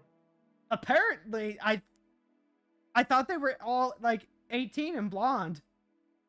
No, Master Org requires them to have certain dress code. I am. Headmaster Sid, you have some business in your office. There are so many issues at hand here. So, like, he looks like Robin Williams, but I guess in my mind, he just kind of sounds like Oz from Ruby. I mean, he's Robin Williams. He sounds like Robin Williams. I mean, he looks like Robin Williams, but I can't do a Robin Williams impression. Fair. Not without getting really, really aggressive. Siege shall not act beyond the exact wording of a contract. We are not a non-profit organization. This incident will be a hard-learned lesson for the Dalit Dukedom. They'll know to be more generous when hiring Seed. That's everybody. We're not doing charity out here. We're doing paramilitary out here. These are child soldiers. They get paid to go to war. I mean, the only reason why it's paramilitary is, like, you know, because it's apparently not, you know, controlled by a governing body. So you're saying the only reason it's paramilitary is because it's apparently not? True. Why does nobody find weird how they'll become Seeds in the Academy whose director is Sid? It's like if your director is called Michelle, then you become a Michelle. I feel like we're trying to stretch the joke there too far, though I see what you're going for. All students who participate in today's field exam report to second floor hallway. I repeat, all students who took the field exam report to the second floor hallway. Well, gotta follow orders. Oh, hey, it's another But is that a second teacher? Also, I don't know if they're teachers, but like, get used to it. Weird things are going to happen. You're just gonna have to be like, "Yep, that's the way the world is." Nobody reacts to that. I honestly, that's kind of how I just assume I would be interacting with this game. Period. Oh my god, these things suck. Die already. Ron, are you a believer that people playing Final Fantasy should be playing it from the very start and then progress game by game? Well, no, they're all independent stories that have nothing to do with each other. But I swear to God, if you play Final Fantasy IV the after years before you play Final Fantasy IV, I will wring your neck. If you play Final Fantasy X-2 before you play Final Fantasy X, I will wring your neck. That one's probably fair. Rage. I was gonna say, you're gonna be very confused playing Final Fantasy X-2 if you play it before 10. Fujin was saying that it'd be all your fault if Cypher doesn't become a seed. He can be pretty scary, you know? Oh, there's Zell. There's my boy. What's up? Said they're gonna call out names one at a time. Bell, you just want the hot dogs. Honestly, I could go for a hot dog. But I gotta wait till Monday to get one. Well, too bad. The cafeteria is sold out of them. Aw. Let's go hot dogs, fuck. Yeah, they do. But I live next to a Costco. But I gotta go. But I just gotta have a calcium tablet after I have one. Heartburn. Zell dinked. Oh yeah, see ya. Squall. Squall from Squad B. Please step forward. Yeah, see, he don't even have a name in this. I mean, he does, but I don't think they ever actually say it. That is all. Dismissed. Everyone else failed. Wow, that was like triple snap in stereo. These are the 4 students that passed today's exam. First of all, congratulations. However, from now on, as a member of SEED, you will be dispatched all over the world. We are proud to introduce SEED, Balaam Gun's mercenary soldiers.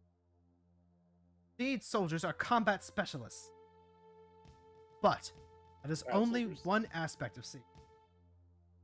Time comes. Headmaster, it's almost time for the meeting.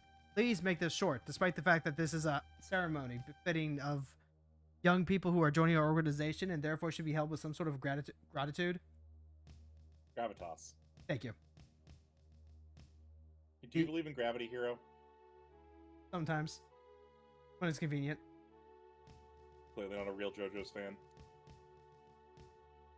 Seed is a valuable asset to Garden.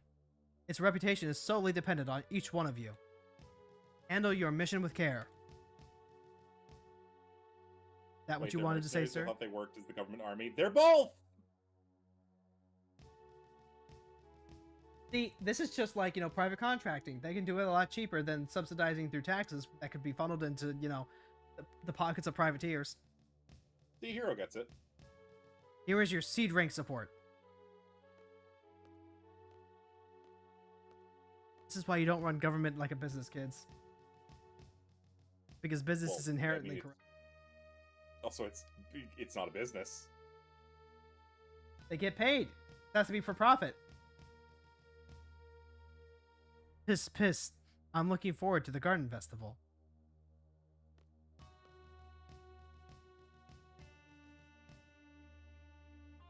Whisper. Do your best, even if you don't stand out. Says the random generic protag who happens to be there just to fill out the scene. Piss. Try to control your emotions a little. That's up here. I have to do it. Finally, a gunblade specialist. Clearly, there's someone with a faulty bladder in the audience. This ends the seed inauguration. Dismissed. Also, I'm amazed you didn't just set off Jackie there, doing that thing that you tell us all not to do. Yeah, that's because I was the one who was doing it. Piss for me, not for thee. Also, look at Cell strut around! What the fuck? He's high-stepping it with his hands on his hips. Yeah, he's just a happy kid. He's full of whimsy. He's me, but built like a brick shithouse. Yo, Squall, let's get back to class. What do you mean, why? Don't you remember what new seed members do? They give a speech in front of the entire class. And after that, the inauguration party. Yeah, Cloud, social interaction. Oh my god. Or Squall, social interaction. See, I'm not the only one doing it, chat. I'm not the only one doing it. Seed, seed, seed. Thank you, Selfie. Gonna open up I my. keep thinking about Proto Cloud. I'm gonna. Princess Cloud. Gonna open up my. Gonna open up my phone. Take a selfie. Anything? Did you know that word was actually created because of selfie from Final Fantasy VIII? Why you gotta yank my chain like that? Good. I don't have a bridge to sell you. Also, damn. Cypher clapping for Cloud. You can just hear the irony. Conduct, 40 points. Judgment, 50 points. Attack, 20 points. Spirit, 30 points. Attitude, 80 points. Remember, class, attitude is 100% of the score. Seed rank 4. I don't think that's the highest you could have gotten, but it's pretty good. Yay! As a seed member, you will be paid a salary at regular intervals. The salary is determined by seed rank. Seed rank goes up according to your actions in battle. Some actions will cause your rank to go down.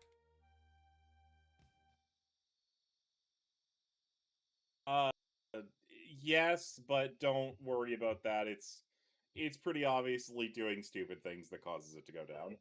Surprise! What do you think? It's my seed uniform. I'm in your apartment. Hello. Hi. Pay attention to me.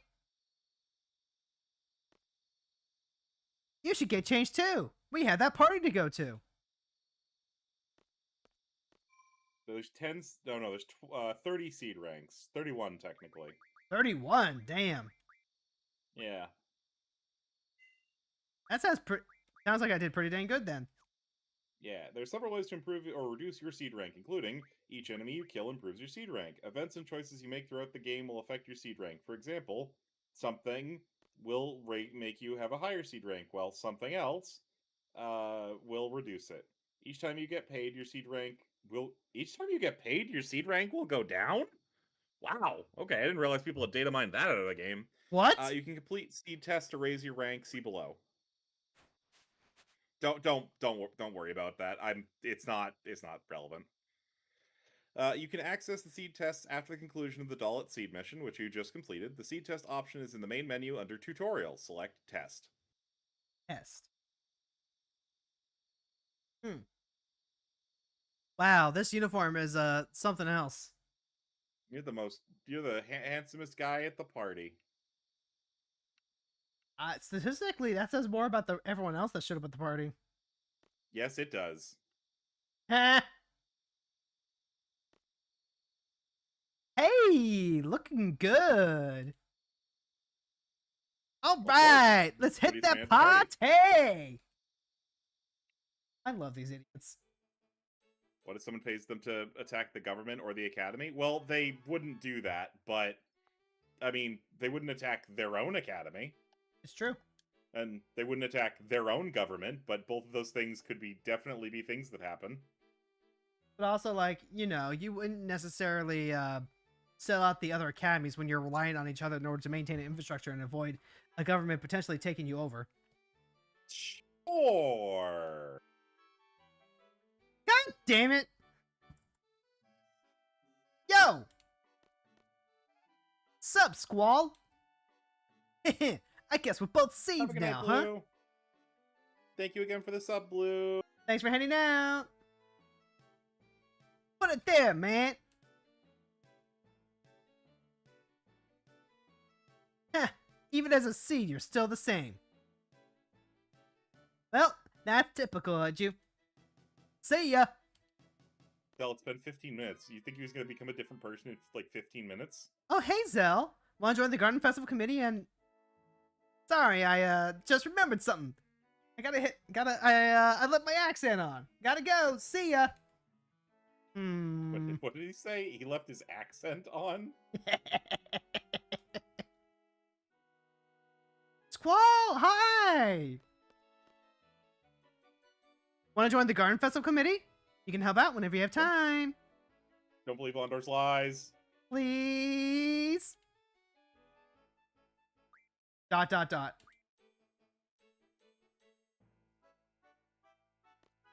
Excuse me, you right there.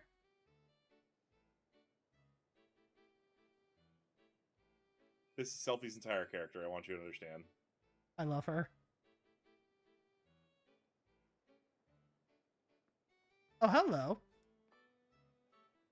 It's that girl from earlier. She was in the hospital. She has a ring around her neck. I'm sure that's not important. There, she said the thing, Jed! She said the thing! She did say the thing. You're the best looking guy here.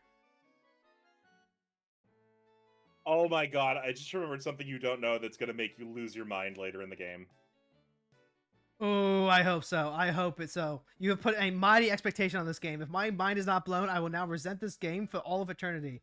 My time will have been stolen, and I will resent everyone and everything that told me that I would have a good time.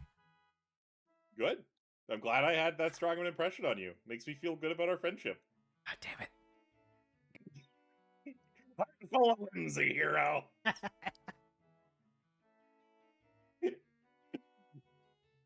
Dance with me? Let me guess. You'll only dance with someone you like. Okay, then. Look into my eyes. You're getting sleepy. Sleepy. You're going to... Oh my god! You're going to like me. You're going to like me. Did it work?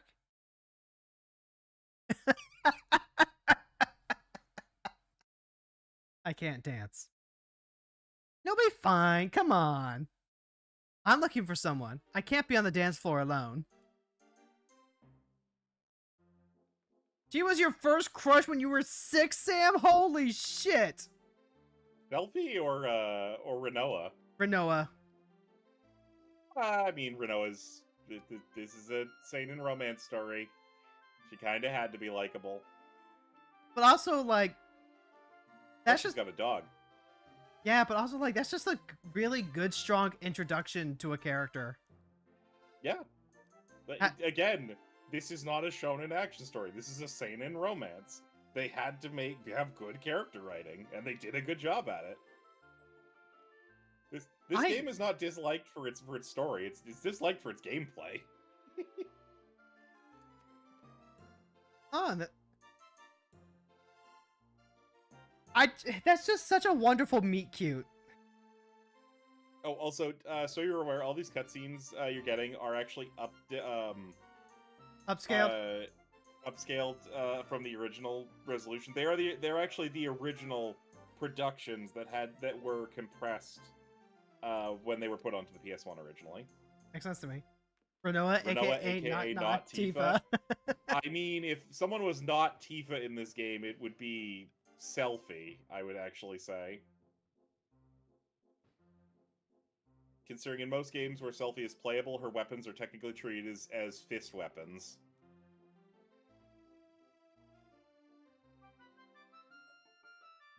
That was an adorable meet cute. Yeah, good character. You really are an excellent student. Even though that dance was perfect. No, it was not. Shut up, Geesa. Stop hitting on me. Renoa was leading the whole time. It's fine. Thanks.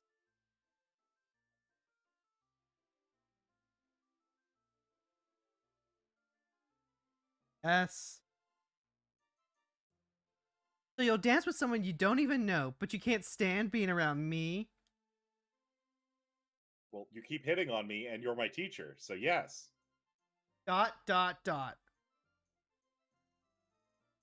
Ron, I hope you understand that I am deliberately saying dot dot dot whenever he says whatever.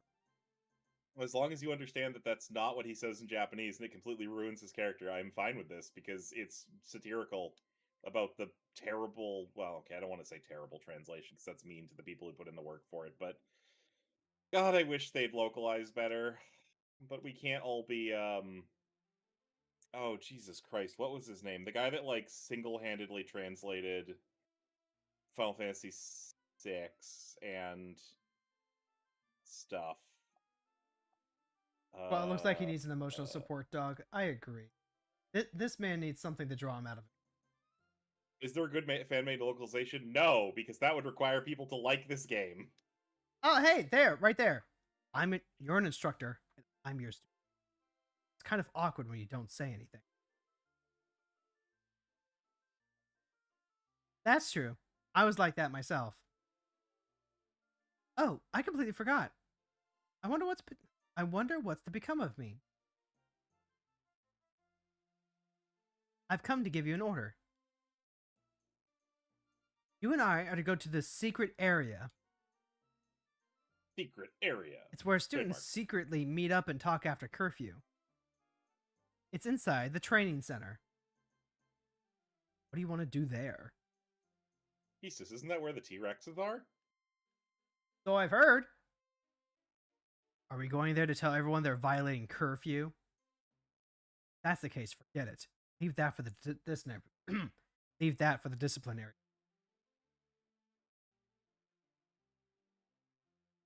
He.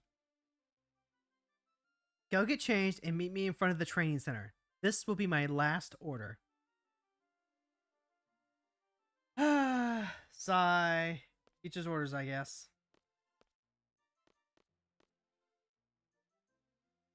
So, chat, is Squall hot for teacher? Get changed and meet at the training center. What's this all about? Oh, without question, he's not.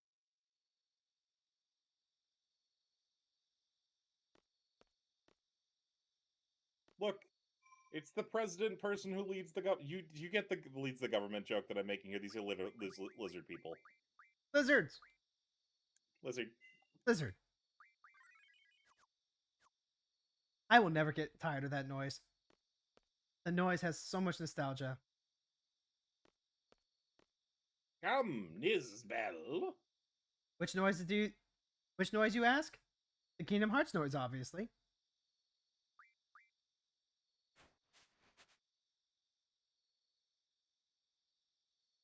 Man, it feels like it's been weeks since I've worn this outfit.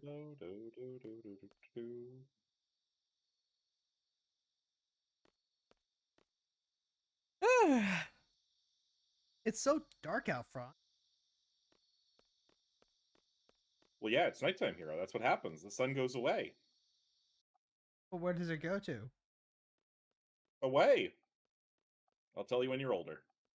Oh. Storm, there's a teacher, cafeteria. Just post a comparison between the Japanese and English versions. The FF Yeah, channel it's on totally Heroes different server. game. Really different. It's a totally different game. Real for real. So Awkward and shy social boy dealing with a very outgoing, not afraid to put herself out there, and also, you know, make silly to break him out of his shell girl. You'd love to see it. yeah, it's so basically every single one of those dot dot dot lines in Japanese is an actual dialogue in parentheses that is just inside Squall's head. It's insane the context they just cut out of the game. Ah. All right. Where do I gotta go? I gotta go to the. Come on, can't I just? Oh, it's not gonna let me fast pass. Not gonna let me fast pass. Do I have to? I don't have to do it from the other side, do I? Oh, okay then. It will literally just only let me go manually. Okay, sure. And like literally every hallway except the training center is blocked off. Yes. Okay. Yeah, sometimes the game's polite. Ah, there's Krista.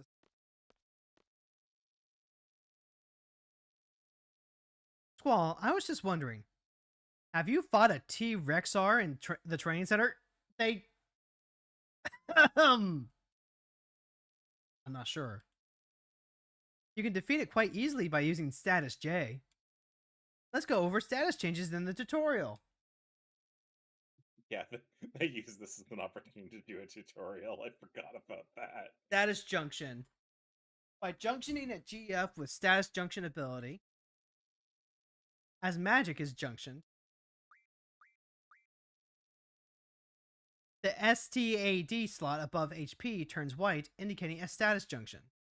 Okay, so that's just normally linking your stats up. Press left here twice to see the status junction screen. Oh, right, I forgot about this. Yes, because you also really haven't had the stuff to be able to utilize it. Right, because we've been leveling up other skills. Oh, but Siren Well, actually came. you just don't have enough magic really to junction to a lot of things. Right. Oh, but Siren came with a bunch of the stuff unlocked already, and leveled up. Siren did come with a bunch of this stuff. Also, Siren, you should switch it. You should equip it to someone. You should switch it to Probably Squall or on, Quistis, chat. since I already have them in. Since they're the only ones in party. Hold on, chat. I need to go look up the strat to break the game. All right, you look that up. I'm going to keep reading. Status junction works the same way as elemental junction. First, so select a stat to junction. Oh, wait, that's right. I have it in a note. Then select a magic to complete the junction. However, Life, magic, or fine. magic with no status change, like fire, cannot be junctioned. Status junction affects attack and defense differently. Junctioning to ST attack gives the status change to attack. The status change probability is indicated in percentage. In the example, there is a 90% chance of afflicting an enemy with darkness. Holy shit. Darkness! 100% is the maximum value, but there are enemies who may not be affected, even with 100% ST attack. Junctioning to ST defense reduces the probability of status change. Yo! Probability is displayed in percentage. No status change will occur at 100%. In the example, the effective sleep attack is reduced by 80%. However, depending on the enemy attack, status change may still occur at 100%. That just completely contradicts what you said, lady. Well, because there are certain boss gimmicks they don't want you to just ignore. Then they should just say that there may be special cases where it still goes through. Which I guess they just did, so like I don't actually have a problem with it. Meh. You can junction multiple magic types to ST defense depending on the GF's ability. Some magic, like Asuna, will defend against multiple status changes. Yep. Try junctioning different magic to check the effect. Select auto to junction the most effective status magic automatically. I have heard that this will never work the way that you want it to. Yeah, never, ever, ever do that. Well, use a sleep attack against T-Rexar. Just junction sleep onto your ST attack J and attack. Come on, let's go to the secret area. It's just inside the training area.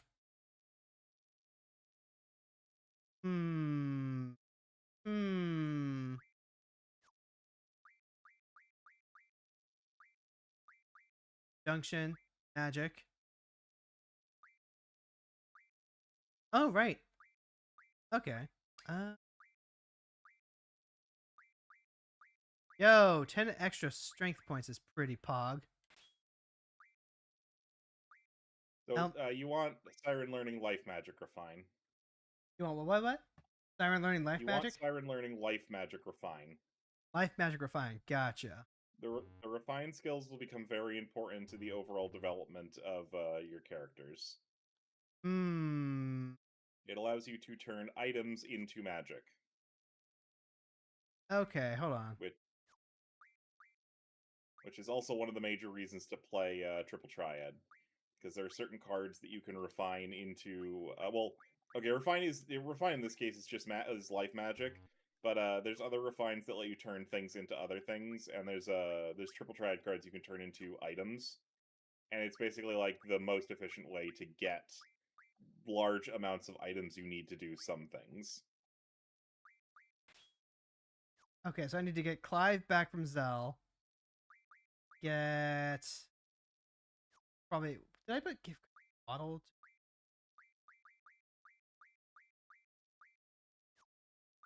Oh, can you access them? I can. I just have to. Yeah, okay. I'm still memorizing how to. Oh, I gave her Siren and Quetzalcoatl. Oh, that's right. Yeah, because you can give them more than one GF, because you're going to get more GFs than you have party members. Yeah. So many things to do. Okay, so Squall, give you Junction GF, and it will show. Yeah, it highlights which GF can do. So, like, Clive will give the thing that I want. Good. So, magic. No? No stats? Oh, I guess there's, like, SD strength. What's that? No stats? Throws GF at ground? God, can't give them more than one GF. I know people who have several. Like me! No, you only have one GF. True. I have a GF and a wife.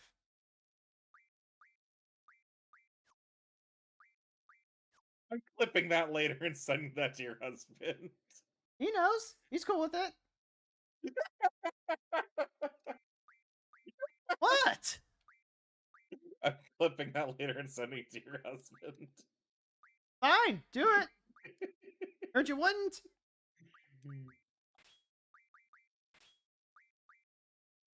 Okay, come on. There has to be one of these has to let me do the thing. Oh, wait, hold on. Can I only use a GF to augment one thing? No, you can only use them to augment the things that they have unlocked. Gotcha. Okay. Okay. Okay.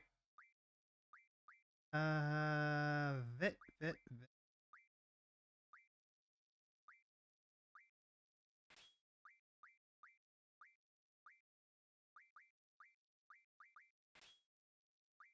Oh, I should probably not like have every. I guess Quistis doesn't really need GF right now. Okay. Yeah, she's in your party. What do you mean she just doesn't need GF? I mean, she's right in my now? party, but like, I also don't. Hold on. Hold on. I should just like check. So I had Siren learning boot. I should be learning what Life now? magic refine. Life magic refine. Refine. Oh, that's what RF stands for. Okay. I actually didn't remember it being not Abbreviated? being clear on that. Yeah, Okay. abbreviated. So I to be fair, I'm not surprised. It's the PlayStation 1. They had to, PlayStation 1 and Super Nintendo, they had to crunch a lot of things. Okay. And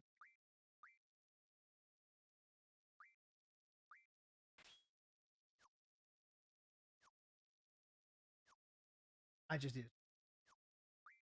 check to make sure that the thing that the game wants me to try out still.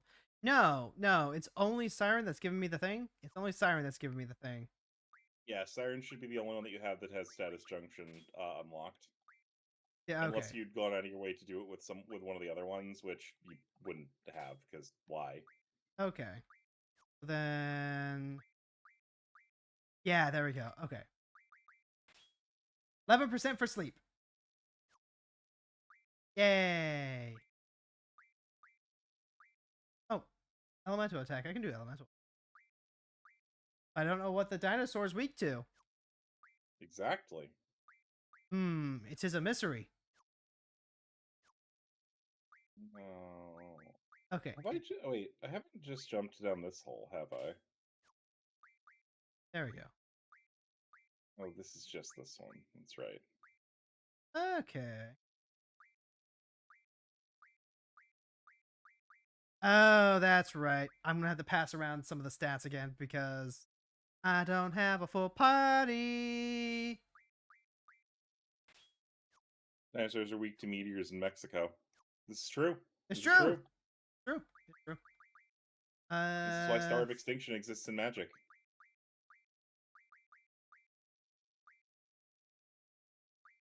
Take all You know what magic. I like, Hero? Yeah. So when you're in the past in this game, like in this game, enemies normally drop money, but when you're in the past, enemies don't drop money because money didn't exist yet.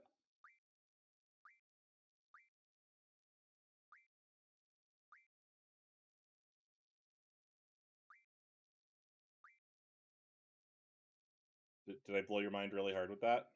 Sorry, I was not paying attention. I was like, oh right, I can take magic from someone else to get to pump up Squall too. Yeah. Okay, I think that does it. Sweet. Anyway, what'd you say? Oh, so in this game, like most RPGs, enemies drop money. Except when you're in the past, enemies don't drop money because money didn't exist yet. What? Oh, you're talking Get about it? Chrono Trigger. Okay, yes. Yeah. Okay.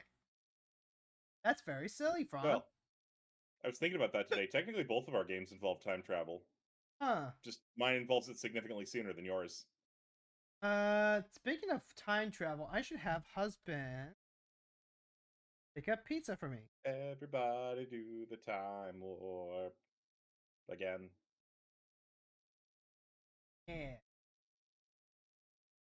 Get out with us while we. Okay, I'm gonna go fight a fucking dinosaur. Apparently.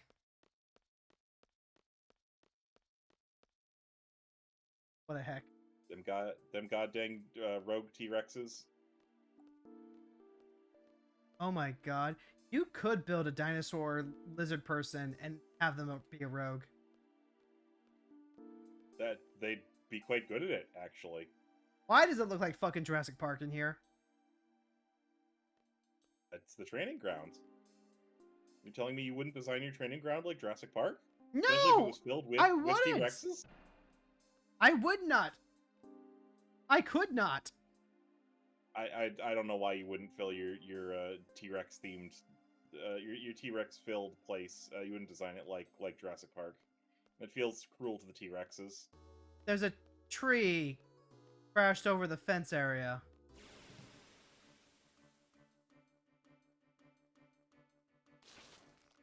Well, that's clearly how the T-Rex got out. Well, It just did it on its own. that's a plant. Oh goddamn! I forgot to set Quistis's abilities. It's fine. Did you give her Strength Junction? I gave her VIII Magic Junction. Oh no. She's useless. Quetzalcoatl doesn't have strength. Yet. I have gone the wrong way. Oh my god. There we go. Wouldn't Questus be kind of a magic carer? Technically. Also, I was incorrect about Selfie. Selfie's technically not a caster, she's a support. She's like a white mage. She's technically your white mage. Keistis is technically like your blue mage. Renoa is like the weird summoner offensive magic person, but like not really.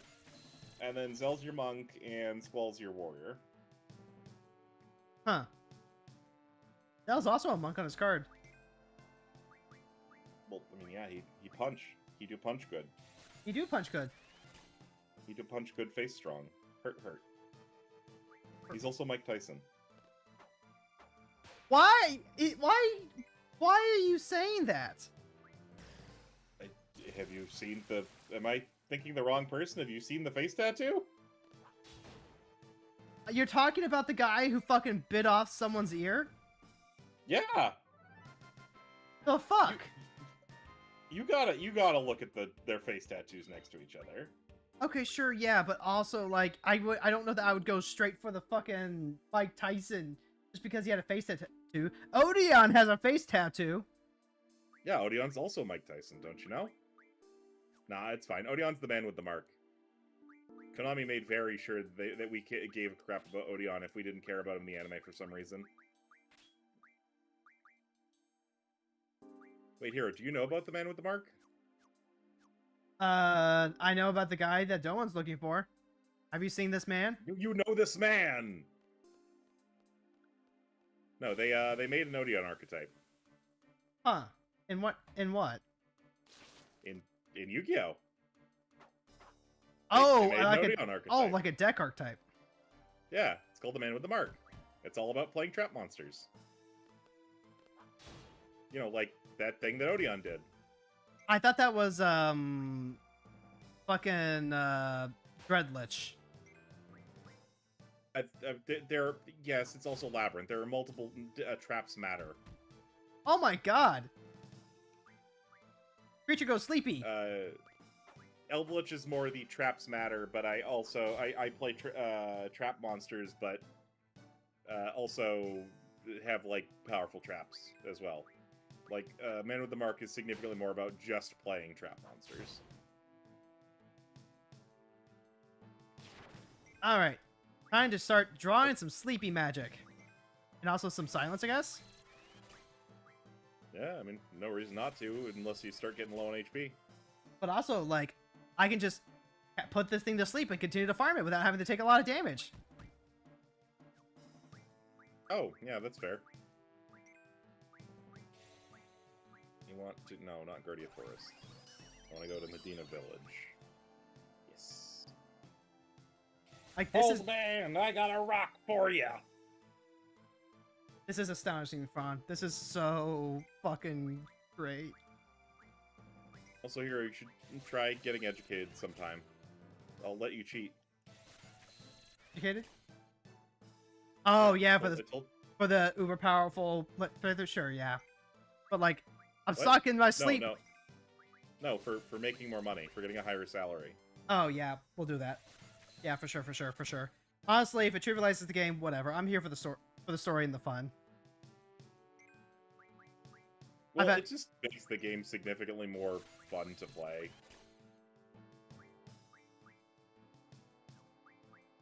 I believe it. But also, you know... That's a thing that the developers are letting me do, and I will take advantage of it.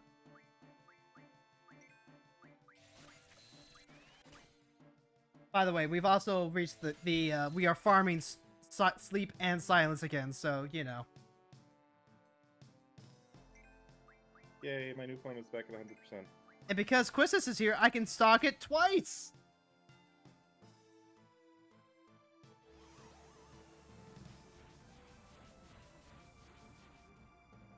Oh no, they put me to sleep! Who could have seen this coming?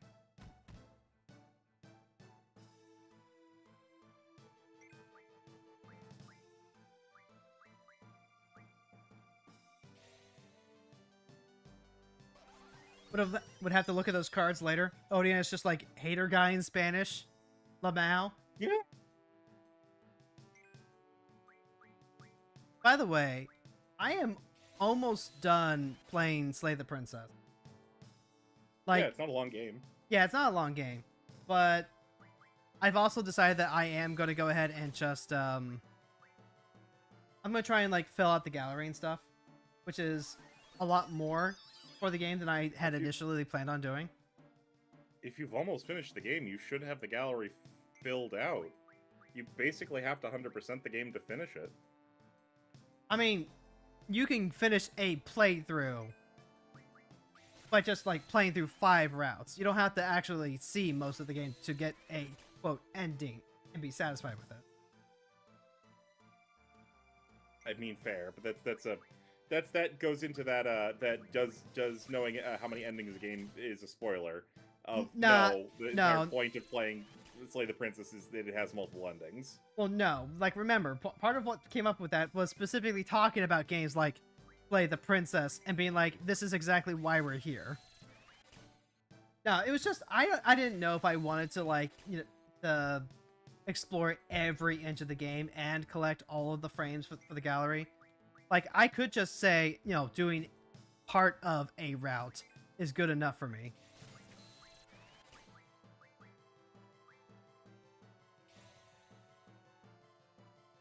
But I am going to go ahead and try and, like, 100% it, get all the achievements and see all the frames and stuff like that. And when I'm done, I think that's when we go into, I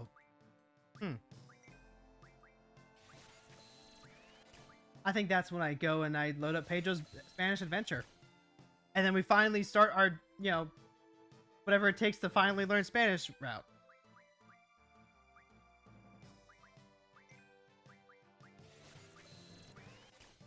We're gonna learn Spanish, Fron. Yeah, I'm very excited for you, actually. I nearly failed my second, third year of Spanish back in high school. Me too. I was just like... But that's because my brain is not structured for learning another language as much as I would love to. I was just having, like, a really hard time being a student, period, back then.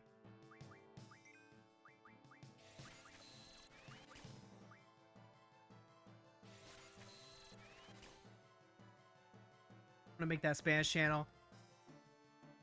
I'll probably come up with, I don't know, prompts or something.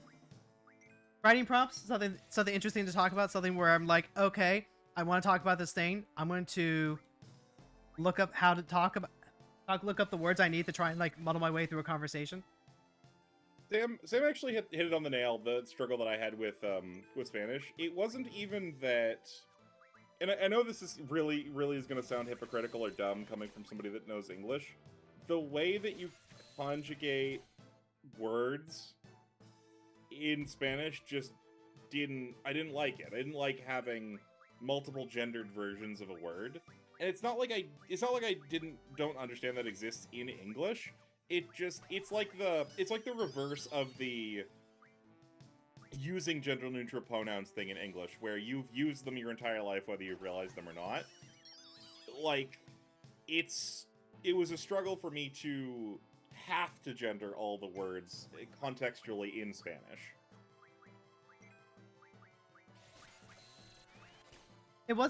For me, it wasn't necessarily the conjugation. I wasn't having a huge issue with that.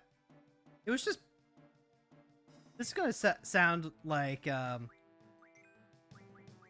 it's going to make me sound like a little bit of an asshole, but I just, like, wasn't interested. Like, I wasn't interested in learning about the culture behind the language. The culture's plural. I wasn't interested in, like, the reading that we were doing or the holiday studies. I wasn't interested in getting to know the people behind the language. I mean... And that hurt a lot. I don't think that necessarily makes you sound like an asshole. I think that's... Okay, so I kind of had the same thing, mostly because they didn't start trying to teach us other languages until, like, late in middle school. If they started on us earlier, when I was more interested and less felt overwhelmed with my studies, I don't think I would have minded as much, and I kind of wish that had happened. It's easier to learn languages the younger you are. They've done plenty of studies on that. Yeah. But yeah, like, if you're trying to learn a new language as a teenager, you've just got so much other stuff going on. It's okay to not have the bandwidth for it. Yeah. That definitely does not make you a bad person. No, I didn't say it made me a bad person. I just said it made me feel like an asshole. I mean, you know what I meant. Smartass. Fun fact, Spanish pronunciation helps a lot if you want to learn Japanese later. That is absolutely true. I took Japanese when I was in college. I ended up dropping out of 103 since that was when they started teaching kanji, and I was like, oh, I need to go back and, like, work on my foundation before I try and push through on some of this stuff.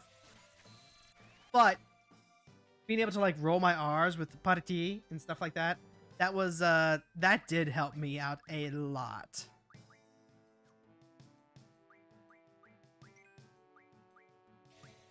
Yeah, rolling R's is still not something I can do consistently. I like rolling my R's. Rolling my R's is fun. It is fun. No, this plant keeps beating me up.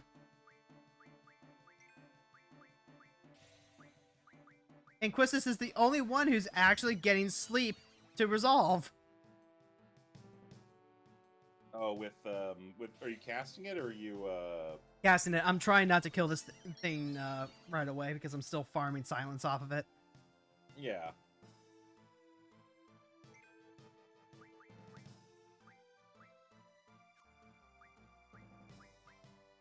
Behold, the Masamune in all its glory. The Masamune and all its glory. Caro in English is a song. Caro in Spanish, soft R is expensive. Carro with a double R in Spanish is car, as in automobile. 3 different letter R's. Ah! Yes.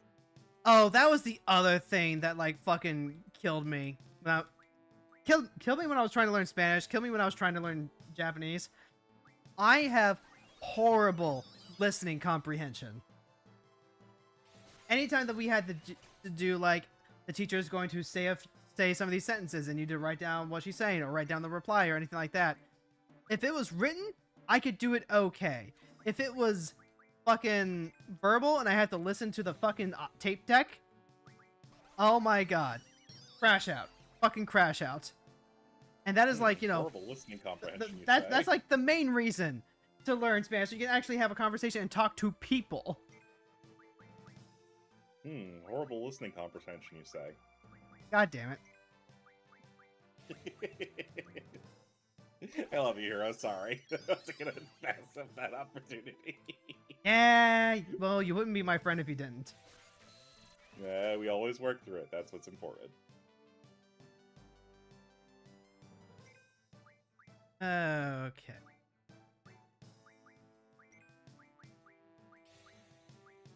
Questus, how much more silence do you need to sip up? Come on, last call. Hero, I'm about to go give a Japanese named sword to a medieval frog to get him to join my party against an evil warlock. Yay! I love Frog. You mean Glenn? Is that what you named him? Look, if you get to name your GF's things, I get to name my character's things. Well, why Glenn? Because that's his name. Was that his name before he turned into a frog? I don't know what you're talking about, but also yes.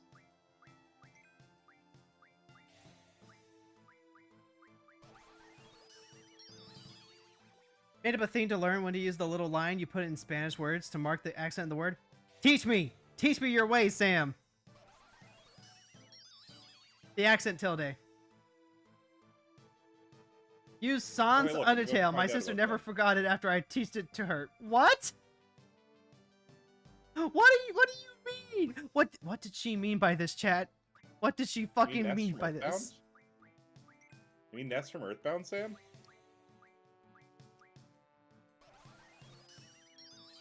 Look, hate on me all you want in the comments. I am a verdant believer of Ness's Sans was a good theory. There was another video that someone else did criticizing the theory, but not like in the, this is obviously wrong in a way, but like in the MatPat didn't even make the best argument he could have kind of way. Which everyone should always do about everything game theory produces, because they do that constantly. Well, game theory was just trying to, like, you know, put on some fun-entertainment speculation type stuff.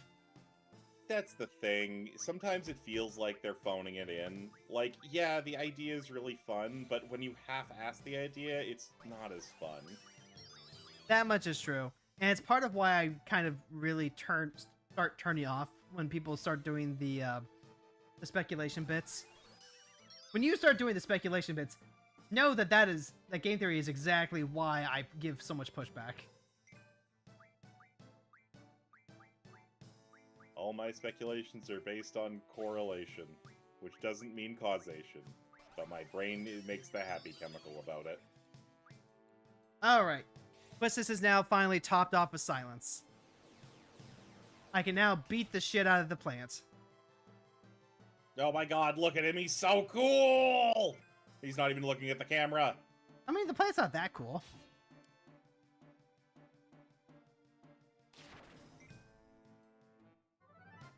That was productive.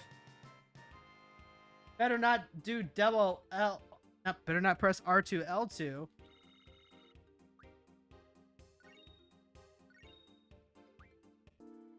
Okay. Oh, I also spelled Glenn's name wrong. Oh no, I forgot it's 2 N's.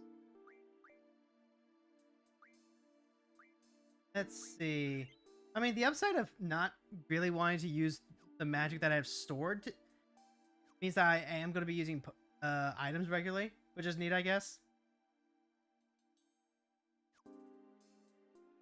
Papa is potato, but papa is dad. If you make the last syllable stronger, you add a tilde if the word ends in an S vowel, or N, aka sans. If you make the make the last syllable stronger, then you add the tilde if the word ends in S, vowels, or N, aka sans. Oh! Yeah! Oh. Sans! If you make the last syllable stronger, then you add the tilde. Sans. Because you remember sans because it's S, vowel, N. Oh my god, he's on fire. Also, I saved. I will never have to worry about losing all that grinding that I just did. I wonder if I could pay Caitlin to mess with you. Could not. Probably not. He is Probably incredibly loyal. Now, yeah, but it would just be for a funny gaff. It wouldn't be for anything bad. Just be a silly joke. Okay, if you could convince her to join in on the pitch, you would absolutely, without question. No, she wouldn't do it. I know she wouldn't. I haven't been here for a while. I wouldn't want to do that to you anyway. Ron, look, it's Makeout Point. No, Hero, you're not supposed to do that. No fraternizing as a student. Remember, it's illegal. It's okay, they're just training.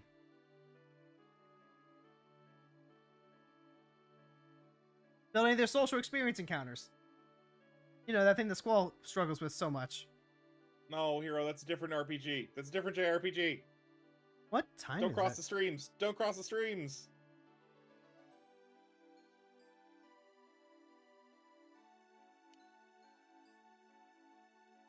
It's after midnight.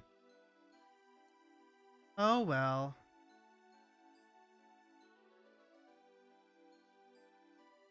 Balaam Garden is glowing so bright. I, Quistis Trep, am no longer an instructor as of now. What? I'm a member of Seed now, just like you. Who knows? Maybe we'll end up working together.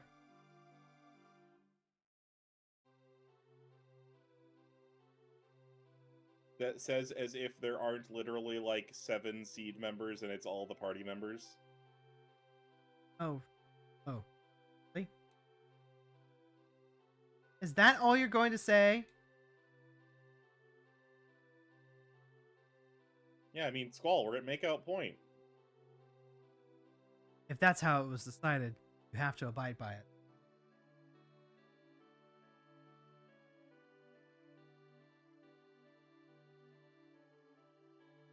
Love the pre-renderized backgrounds in this game. I do too, actually. This is nice. This looks nice.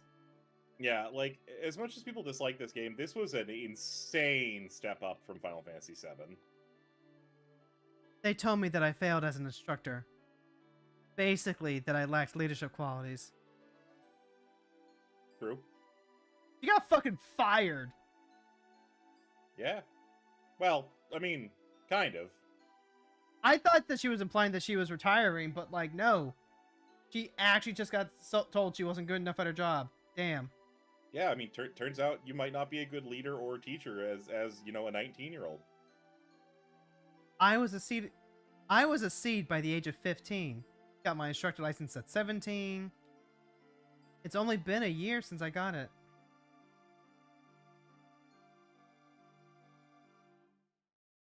Wait, Yes, she's 18. That's right. Squall's 17.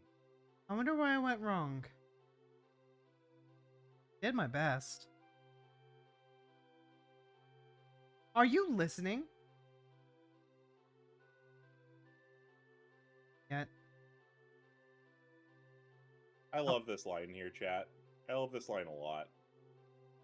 But it hurts to be hit. I cannot hurt another. Not even them. Not even my bullies. Aww. He's small. Yeah, little baby Glenn. I don't want to talk about it. What am I supposed to say about other people's problems? I'm not asking you to say anything. I just want you to listen. And go talk to a wall. Aren't there times when you want to share your feelings with someone? Everyone has to take care of themselves. Yeah, without the internal monologue, a lot of these come off colder than they really should. Like, they're intended to be cold, but they're more, that they're coming from a standpoint of anxiety rather than just being a dick. Yeah. I don't want to carry anyone's burden. Keith just wants you to hear, feel, listen. God damn it. No leadership qualities. Failed instructor. Perhaps they're right.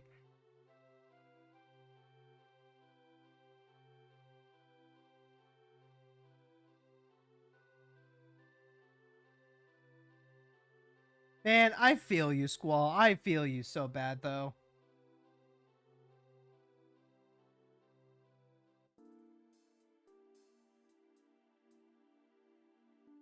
Although, maybe from a slightly different place. I genuinely think they went a little bit too strong with the narrative here, even if the Japanese is better than the English. It's just feels like it's a little bit too heavy-handed.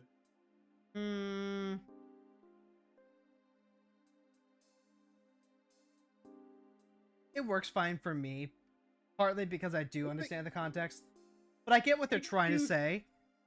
Yeah. So it works for me. Like, that anxiety of having someone open up to you and telling you something, and it makes you feel like you are now responsible for fixing this, even when they tell you not to. It's just like, it can be rough, and especially when you care about them enough to want to help, and it's there's nothing that you can say. You know, there's nothing that you can say. Nothing that fixes. Hero, I can't hear you. My eardrums are currently being blown up by a cutscene. I'm sorry. Ah. Dang. Whatever. I'm watching Goku Frog do the sword Kamehameha.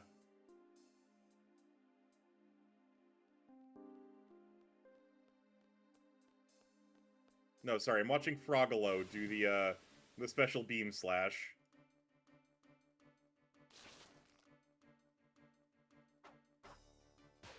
Which is weird considering that I don't see anything on your screen.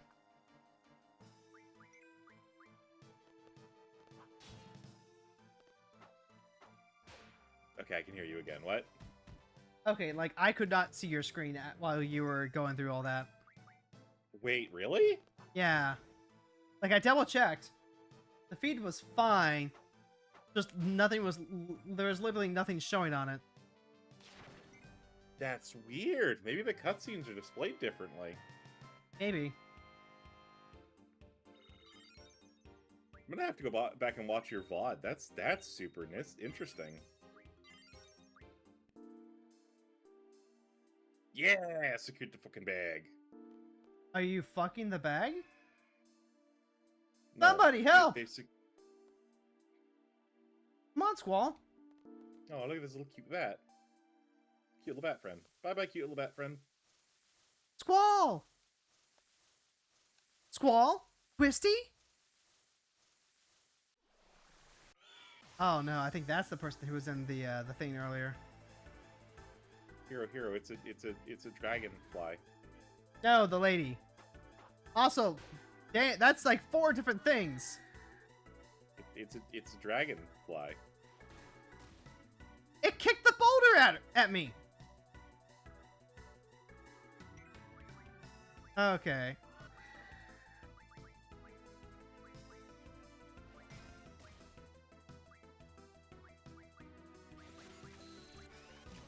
Alright, so blind and also shells thing. Oh, that's right. Thank you, game. Oh my god, I'm so happy they have that cutscene there.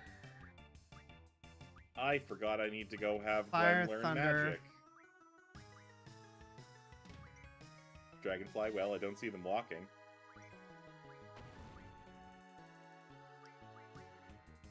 Let's see.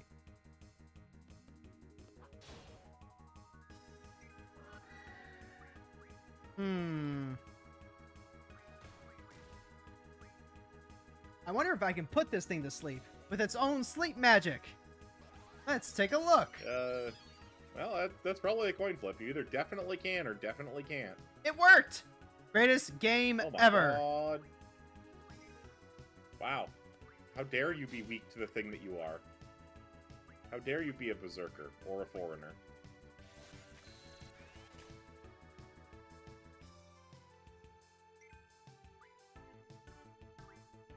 What I want to do real quick. Yes, you may be of assistance. Okay. Get both of you unlocked at the same time.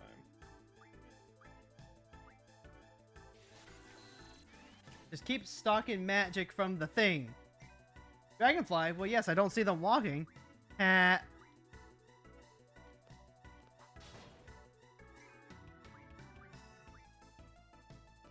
got that. Ipso facto, minimo, magico! Robbie cannot learn magic.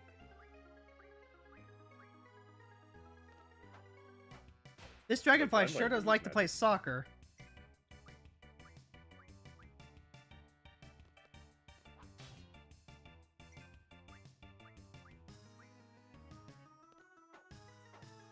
I'm up to 60 kills. Yay!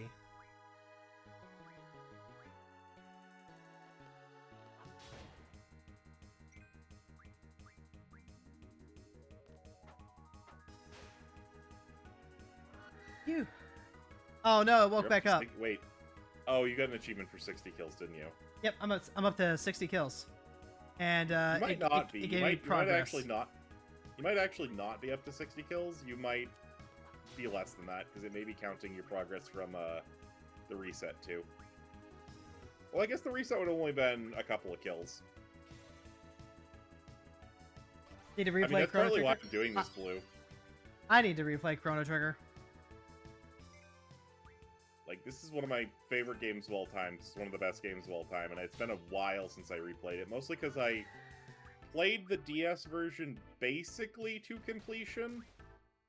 There was a single item that I was missing an entry log for from the monster arena the DS added. That I just I could not. I think my monster was technically too good to be in the bracket to get the item. But it was one of the semi-pointless new accessories that they made. A mysterious force seals it shut. Oh no, I can't put it back to sleep.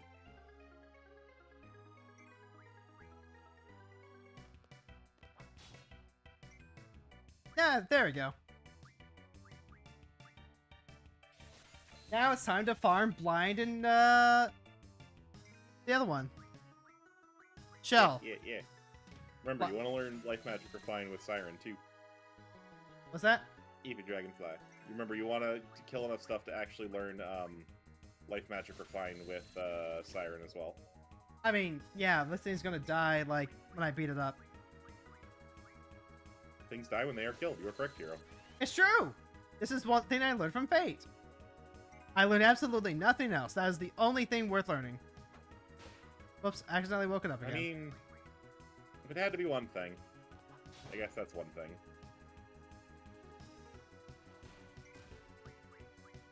Quadruple kill.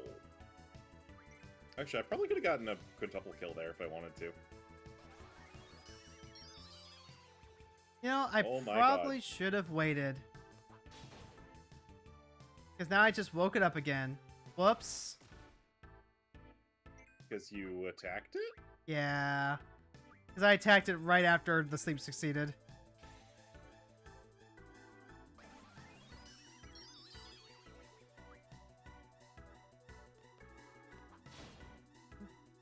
No, game, you lied to me. You said that would hit both of them.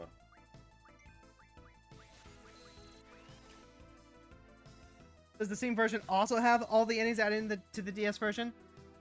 It has the extra dungeon that's split across time at the end of the game, but it does not have the monster arena. So it has the extra content that matters.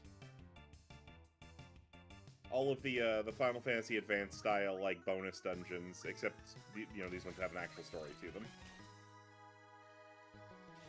Ron, I love drawing magic. I mean, it's a practice skill, so I'm happy that you're improving at it. Wait, sorry, different kind of drawing.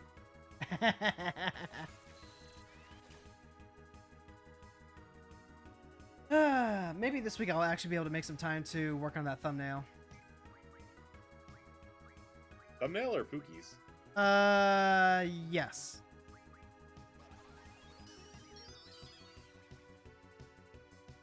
Oh, excellent. So, like, I have a thumbnail idea for what I want to do for FF8. It's a very silly one, very memey. As you do. Those Yep. are the best. And then, once I finish that, I will see about doing some updated Foogies for Stormblood. Hear that, chat? New Foogies for Stormblood. Well, I mean, didn't you already start on those? No, I have not. I know Scrawled in what... blood here. I have the concept I know I want. Also, I have the reference pics. I need more reference pics. Send me more reference pics. Okay, I can do that. Also, I want to gush about this scene right here. Oh, yeah? When you first enter the Fiend Lord's Keep. This panoramic shot... Okay, not quite. Here, now it's going to start. This panoramic shot going up is a masterful piece of art understanding the way that the SNES rendered sprite graphics. Because if you see the actual sprite sheets that they did to make this pan work, they're incredibly distorted and warped because they had to be, because the way that the Super Nintendo rendered those sprites into from the sprite sheet in its memory onto the screen. It is so cool because when this came out, doing panning shots like that on the Super Nintendo was like literal witchcraft. Yo! That's actually Like really cool. Basically, the moon behind there, to us when it's shown, looks like a circle. On the actual sprite sheet that was made for it, it's an oval because it had to be for the way that it was displayed. Hey, Fron? Yeah. This magic system is really fucking neat. I can just add a status effect to my attack and then just like unga bunga attack and sometimes get that status effect. Yeah, it'd just be really cool if it didn't require, spending a non-insubstantial amount of time drawing magic. That's true. But that's what you're here for. It's true. I'm here to chat. Mid-ether. Shelter. Chance. Org. Chance time.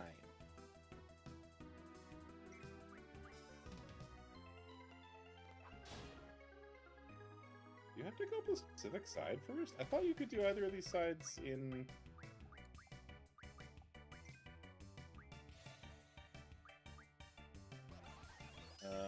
no, I guess you have to trigger...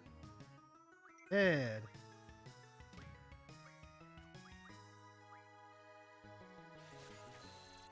Wait, why are there people just chilling in there? Oh wait, never mind, they're not regular people. It's true.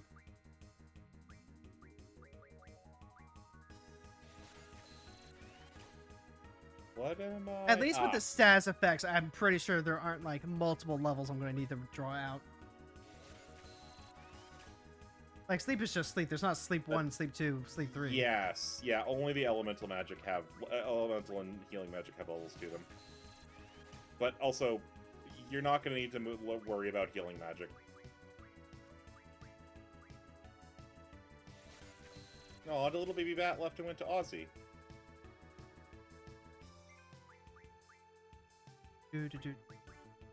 See, I love this line if you didn't change Frog's name, because it's Welcome Frog, or should I say Sir Froggy. It hits way harder if you named him Glenn. Wait, oh, wait, no, did I do 2 ends? Maybe I did name him correctly. Not regular people, just chat. It's true. It is just chat.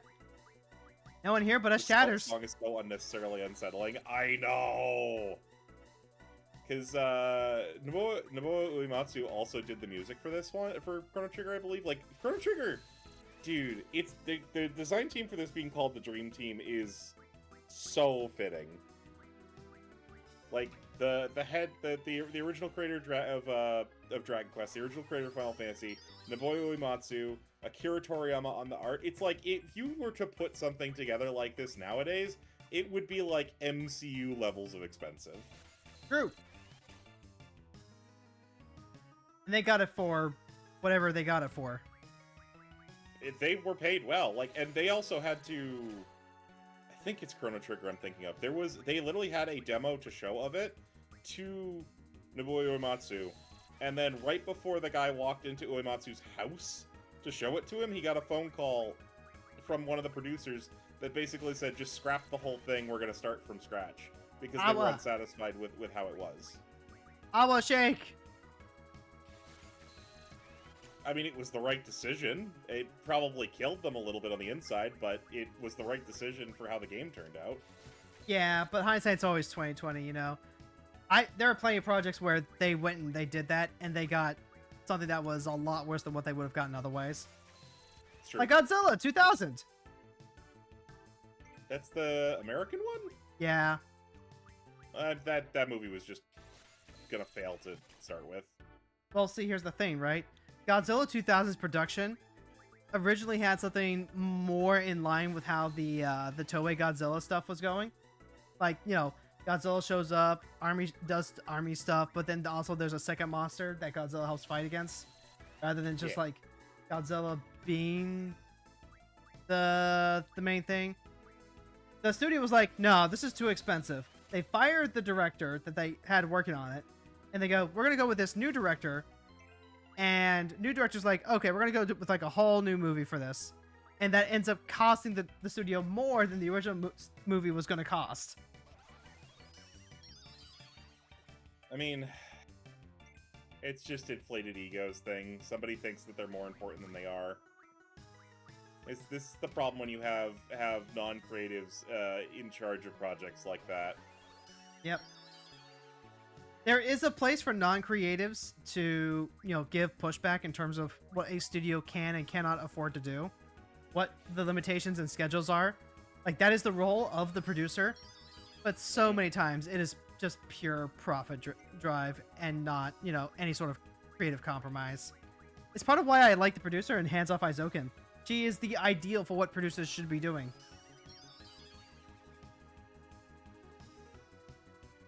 She is someone who is not creatively inclined herself, but she believes in the creative drive of her friends, and she wants to support that however she can. Yeah, that's why it's a good show. Very good show. Really, I'm not going to be able to hit anybody with anything here. God dang it. Ron, what does Shell even do? Shell? It's the magical alternative to Protect. Oh, so it's Protect but for magic attacks? Yeah. Protect only works against physical attacks? Yeah. That's why Stone Skin was a thing in 14. Because Stone Skin was a... Actually, I believe Stone Skin originally was just Super Protect. They just wanted to give... They wanted to give Scholar a flavor that was different from Light Mage, so they basically just made a reskinned Protect. And then they dummied it out. Except for the NPCs. They still get to have stone skin.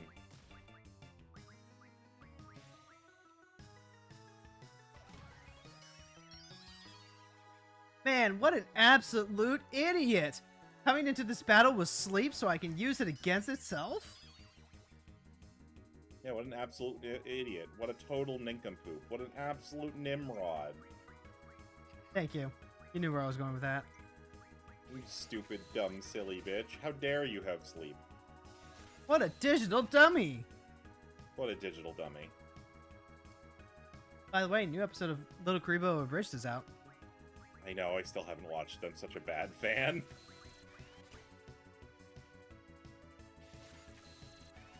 It's okay. You had a whole week of dealing with a bunch of stuff. Oh my god, I've been doing so much physical labor this week, but, like, I think it's the first time in my life I can actually say, like, no pain, no gain has been a really weirdly fitting statement. Like, I am sore to high heaven, but it's different than any other time I've been in my life, which is weird? I don't know if I, like, did something right while I was unemployed to, like, make myself healthier. I mean, you probably weren't eating out as much, yeah? Well, I'd already stopped doing that. And I mean, it's not necessarily eating out, it's the quality of the food. But yeah, I haven't had fast food other than a couple of specific instances in 8 months, almost a year. Oh, wait. Oops, I'm supposed to put this thing back to sleep. Bobby. Ah, it's fine. It's just a budge. Without its rocks, it doesn't, like, do any damage.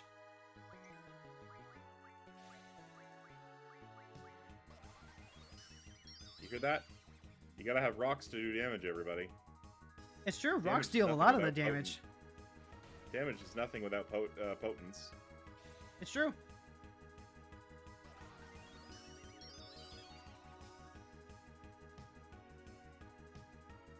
I'm excited, or I'm happy we're taking this break here, but I'm also super excited for more 14 when we get back to it. You know what? I am too. I am glad that I am taking this break so I can have a chance to get excited about Final Fantasy XIV again. I don't have the temperament to just, like, do something that I've been doing for a long continuous time. It's probably why daily's great on me so easily these days. Yeah, I'm stubborn beyond all belief. Yeah. You're made of rockier stuff than I am. Yeah. It's all the rocks I lick. I'm willing to grind for the bit. I'm not willing to grind for grinding's sake anymore. I can't... There are 3 things that I can't do. I can't stay up till 4 in the morning. I can't eat a bowl of pizza rolls like cereal. And I can't grind for the sake of grinding. Girl, why would you hurt me like this? Why would you say these things? They hurt me so.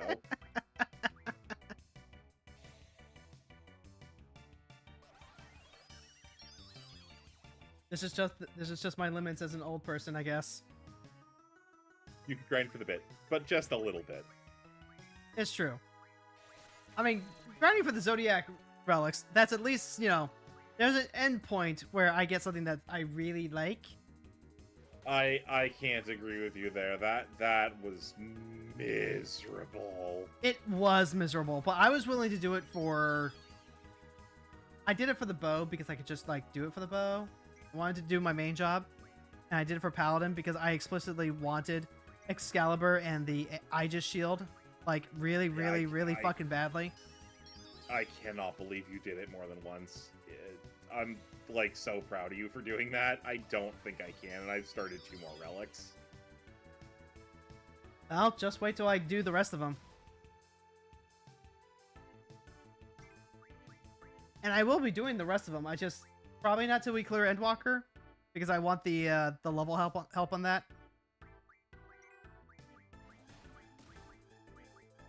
Like, the rest of those jobs, I just really need to be higher level, better gear to make the farming process significantly easier. it's not even that for me. It's how much you have to do. It's just too Well, I much know that's not stuff. your issue because you actually had better gear. You could boop Ifrit's Newt on your Yeah. own just fine. Well, I mean, after a point, I did have to ask you for help for Titan when I started the ninja one. Yeah. Which is crazy, because my ninja, I think at that point, was like level 60, but I could not solo Titan. Pizza rolls for like Titan... or for like a snack, or maybe a lazy breakfast, but don't pour milk on them. That sounds bad. I never poured milk on them. I just had a bowl, and I ate them like with cereal. like a cereal with a big spoon. Like cereal, not literally cereal. I ate it like a There's big a old key bowl of distinction. Chex Mix. Like popcorn? Kind of. Except I was using a spoon. Because it brought me joy and I thought it was funny. This thing needs to go the fuck to sleep.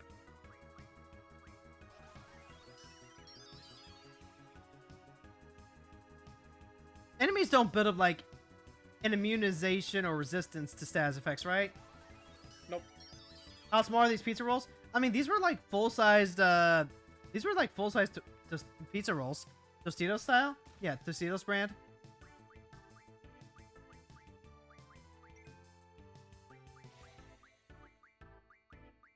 My back. Ow. So I'm picturing rolls the size of golf balls, and that sounds unwieldy. Okay, a little bit smaller than that. Yeah. Maybe the size of an eyeball. In the right ballpark, at the least. Yeah. Oh, okay. No, you know what? Actually, no. Not really. In the a baseball is like on the upper end of that ballpark. Like, generally, kind of the same idea, but like, cut the size in by like 4.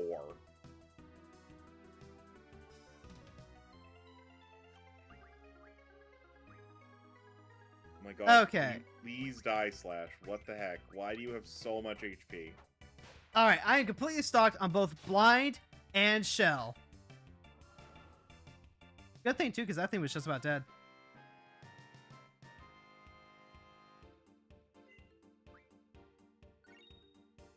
I got a wizard stone, and my GF received 14 AP. Baseball IRL, like, oh, well, I mean, yeah, I guess that, I mean, that's a good indication if you've never seen a baseball in real life.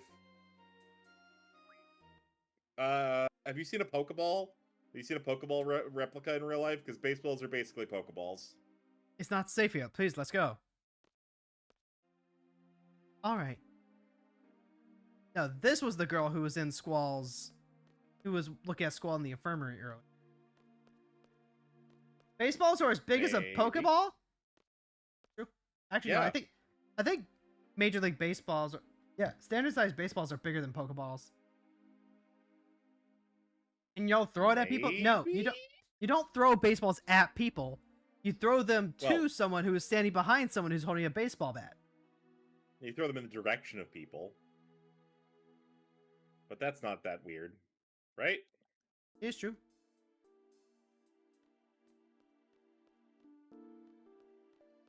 Chrono, you need a mid-ether. The replica Pokeballs are... I've seen them more like a softball. Actually, yeah, I've had those.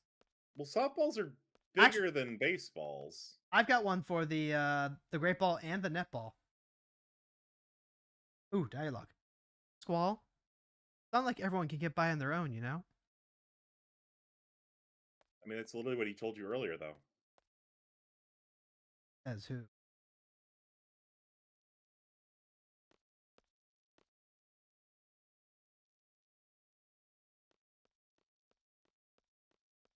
Well, I went through the entire training center and I didn't see a dinosaur. I'm almost... Oh, I can't hit you with water. I'm almost disappointed. That's not good. Oh, there's a save point up at the front. Wait, no, there's a save point in my room. What am I thinking? If you cover a softball with concrete, does it become a hard ball? Technically! Yeah, technically. I mean... Finally! There you are! Where the hell were you? I was looking all over the place. Yeah, how dare you, you not tell Zell where you were going? Your best friend. We're both now members of Seed, right? Well, guess what? We got our own rooms, baby! Your new room's right across the hall from your old one. That's what I was asked to tell you. Man, it took me forever. Thanks, Zell. New room's right across from the old one, so functionally no difference whatsoever. Well, I mean, you gotta move all your stuff over. I mean, it's a new layout, I guess. I'll just go to sleep.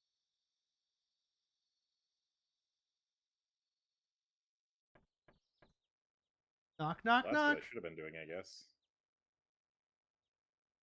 Well, it's our first scene mission. Looks like we're going to Timber. Meet by the front gate. Hurry! Or else. Or else? Or else. This is actually a good spot to save. And then also, I need to update GF Clive. Because GF Clive finished learning whatever it was that I had him learning beforehand. Oh my god, why do I feel like this fight is taking... I've played the game at max level for way too long. All of these fights feel like they're taking an eternity. Let's see.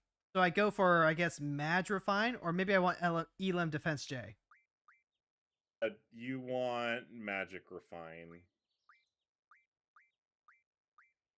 Gotcha. Alright, and then I can check out my other GFs. Yep. Magic Refine. Siren's still working on that. What's Shiva working on? Shiva's working on VIII. VIII is almost complete. And then there's a Magic Refine there, too, that I can work on after that.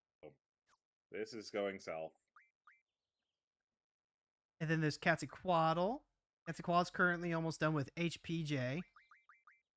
And there's a Mad Refine after that, too.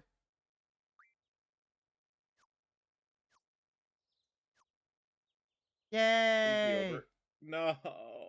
Well, how are you not? How is the fight not over? How is the fight not over? Hero, I'm sorry, every time you say GF, I think you're just talking about a harem of girlfriends. See, that's what I keep saying. But Fron is like, Hero, I'm going to let you do the bit, but please know how much this hurts me. It's gluten-free, Ifrit. It's not girlfriend, Ifrit. They're gluten-free, Hero. They're good for everybody, even if they taste like poop. Don't say that. That's not kind to the vegans in the audience. Well, it's not kind to the celiac people with celiacs in the audience, and you know what, people with celiacs in the audience, I feel for you. Trust me, not having to deal with your condition or the consequences of your condition is better than having flavor on food. Oh, there's a weapons research magazine? Weapons Monthly March issue. This time we introduce a basic weapon. The Gunblade's original model is this revolver. But it lacks in power, it more than makes up for with its reliability. Items for remodeling. M-stone piece. Screw. Yes, so this tells you the recipes for upgrading your weapons, because that's the only way to upgrade your weapons. And I never would have known this if I hadn't just like checked my inventory at one point. And the fun part is you don't need the item to know the recipe. So you very much can just make Squall's ultimate weapon if you know what cards to refine to get the items, and then what items to use. Weapons Monthly March issue. A punch can be a deadly weapon, but it can be made even more effective by wearing these, the metal knuckle. These gloves are widely used. It doesn't say what they're used for, though. Punching. I mean, you don't know that. Punching. I mean, Lizard. You can do many things with a fist. Lizard. Even a weakling can cause serious damage with this type of nunchaku, but they're also hard to use. This flail has long been a favorite for beginners. Whips are effective against enemies that are close or far away. This chain whip has a simple design. It's very reliable in battle.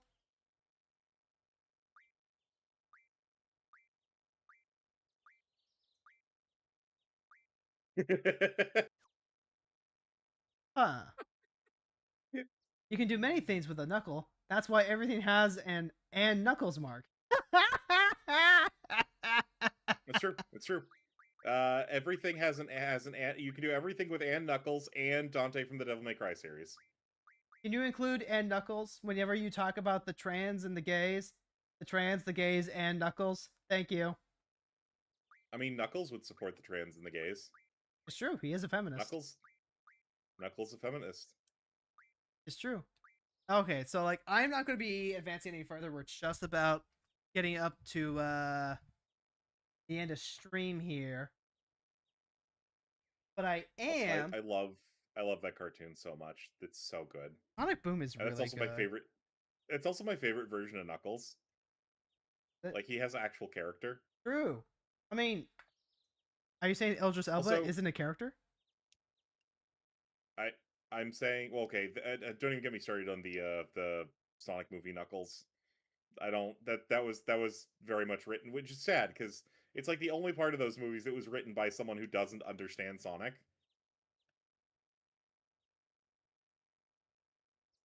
God, those movies are so good. They are so good.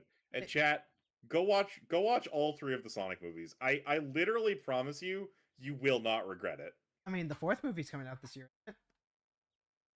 I don't think the 4th movie has been officially announced. Yes, it has. Oh, well then I've forgotten it. I don't think we know any details about it. We know that Amy and Metal Sonic are going to be in it.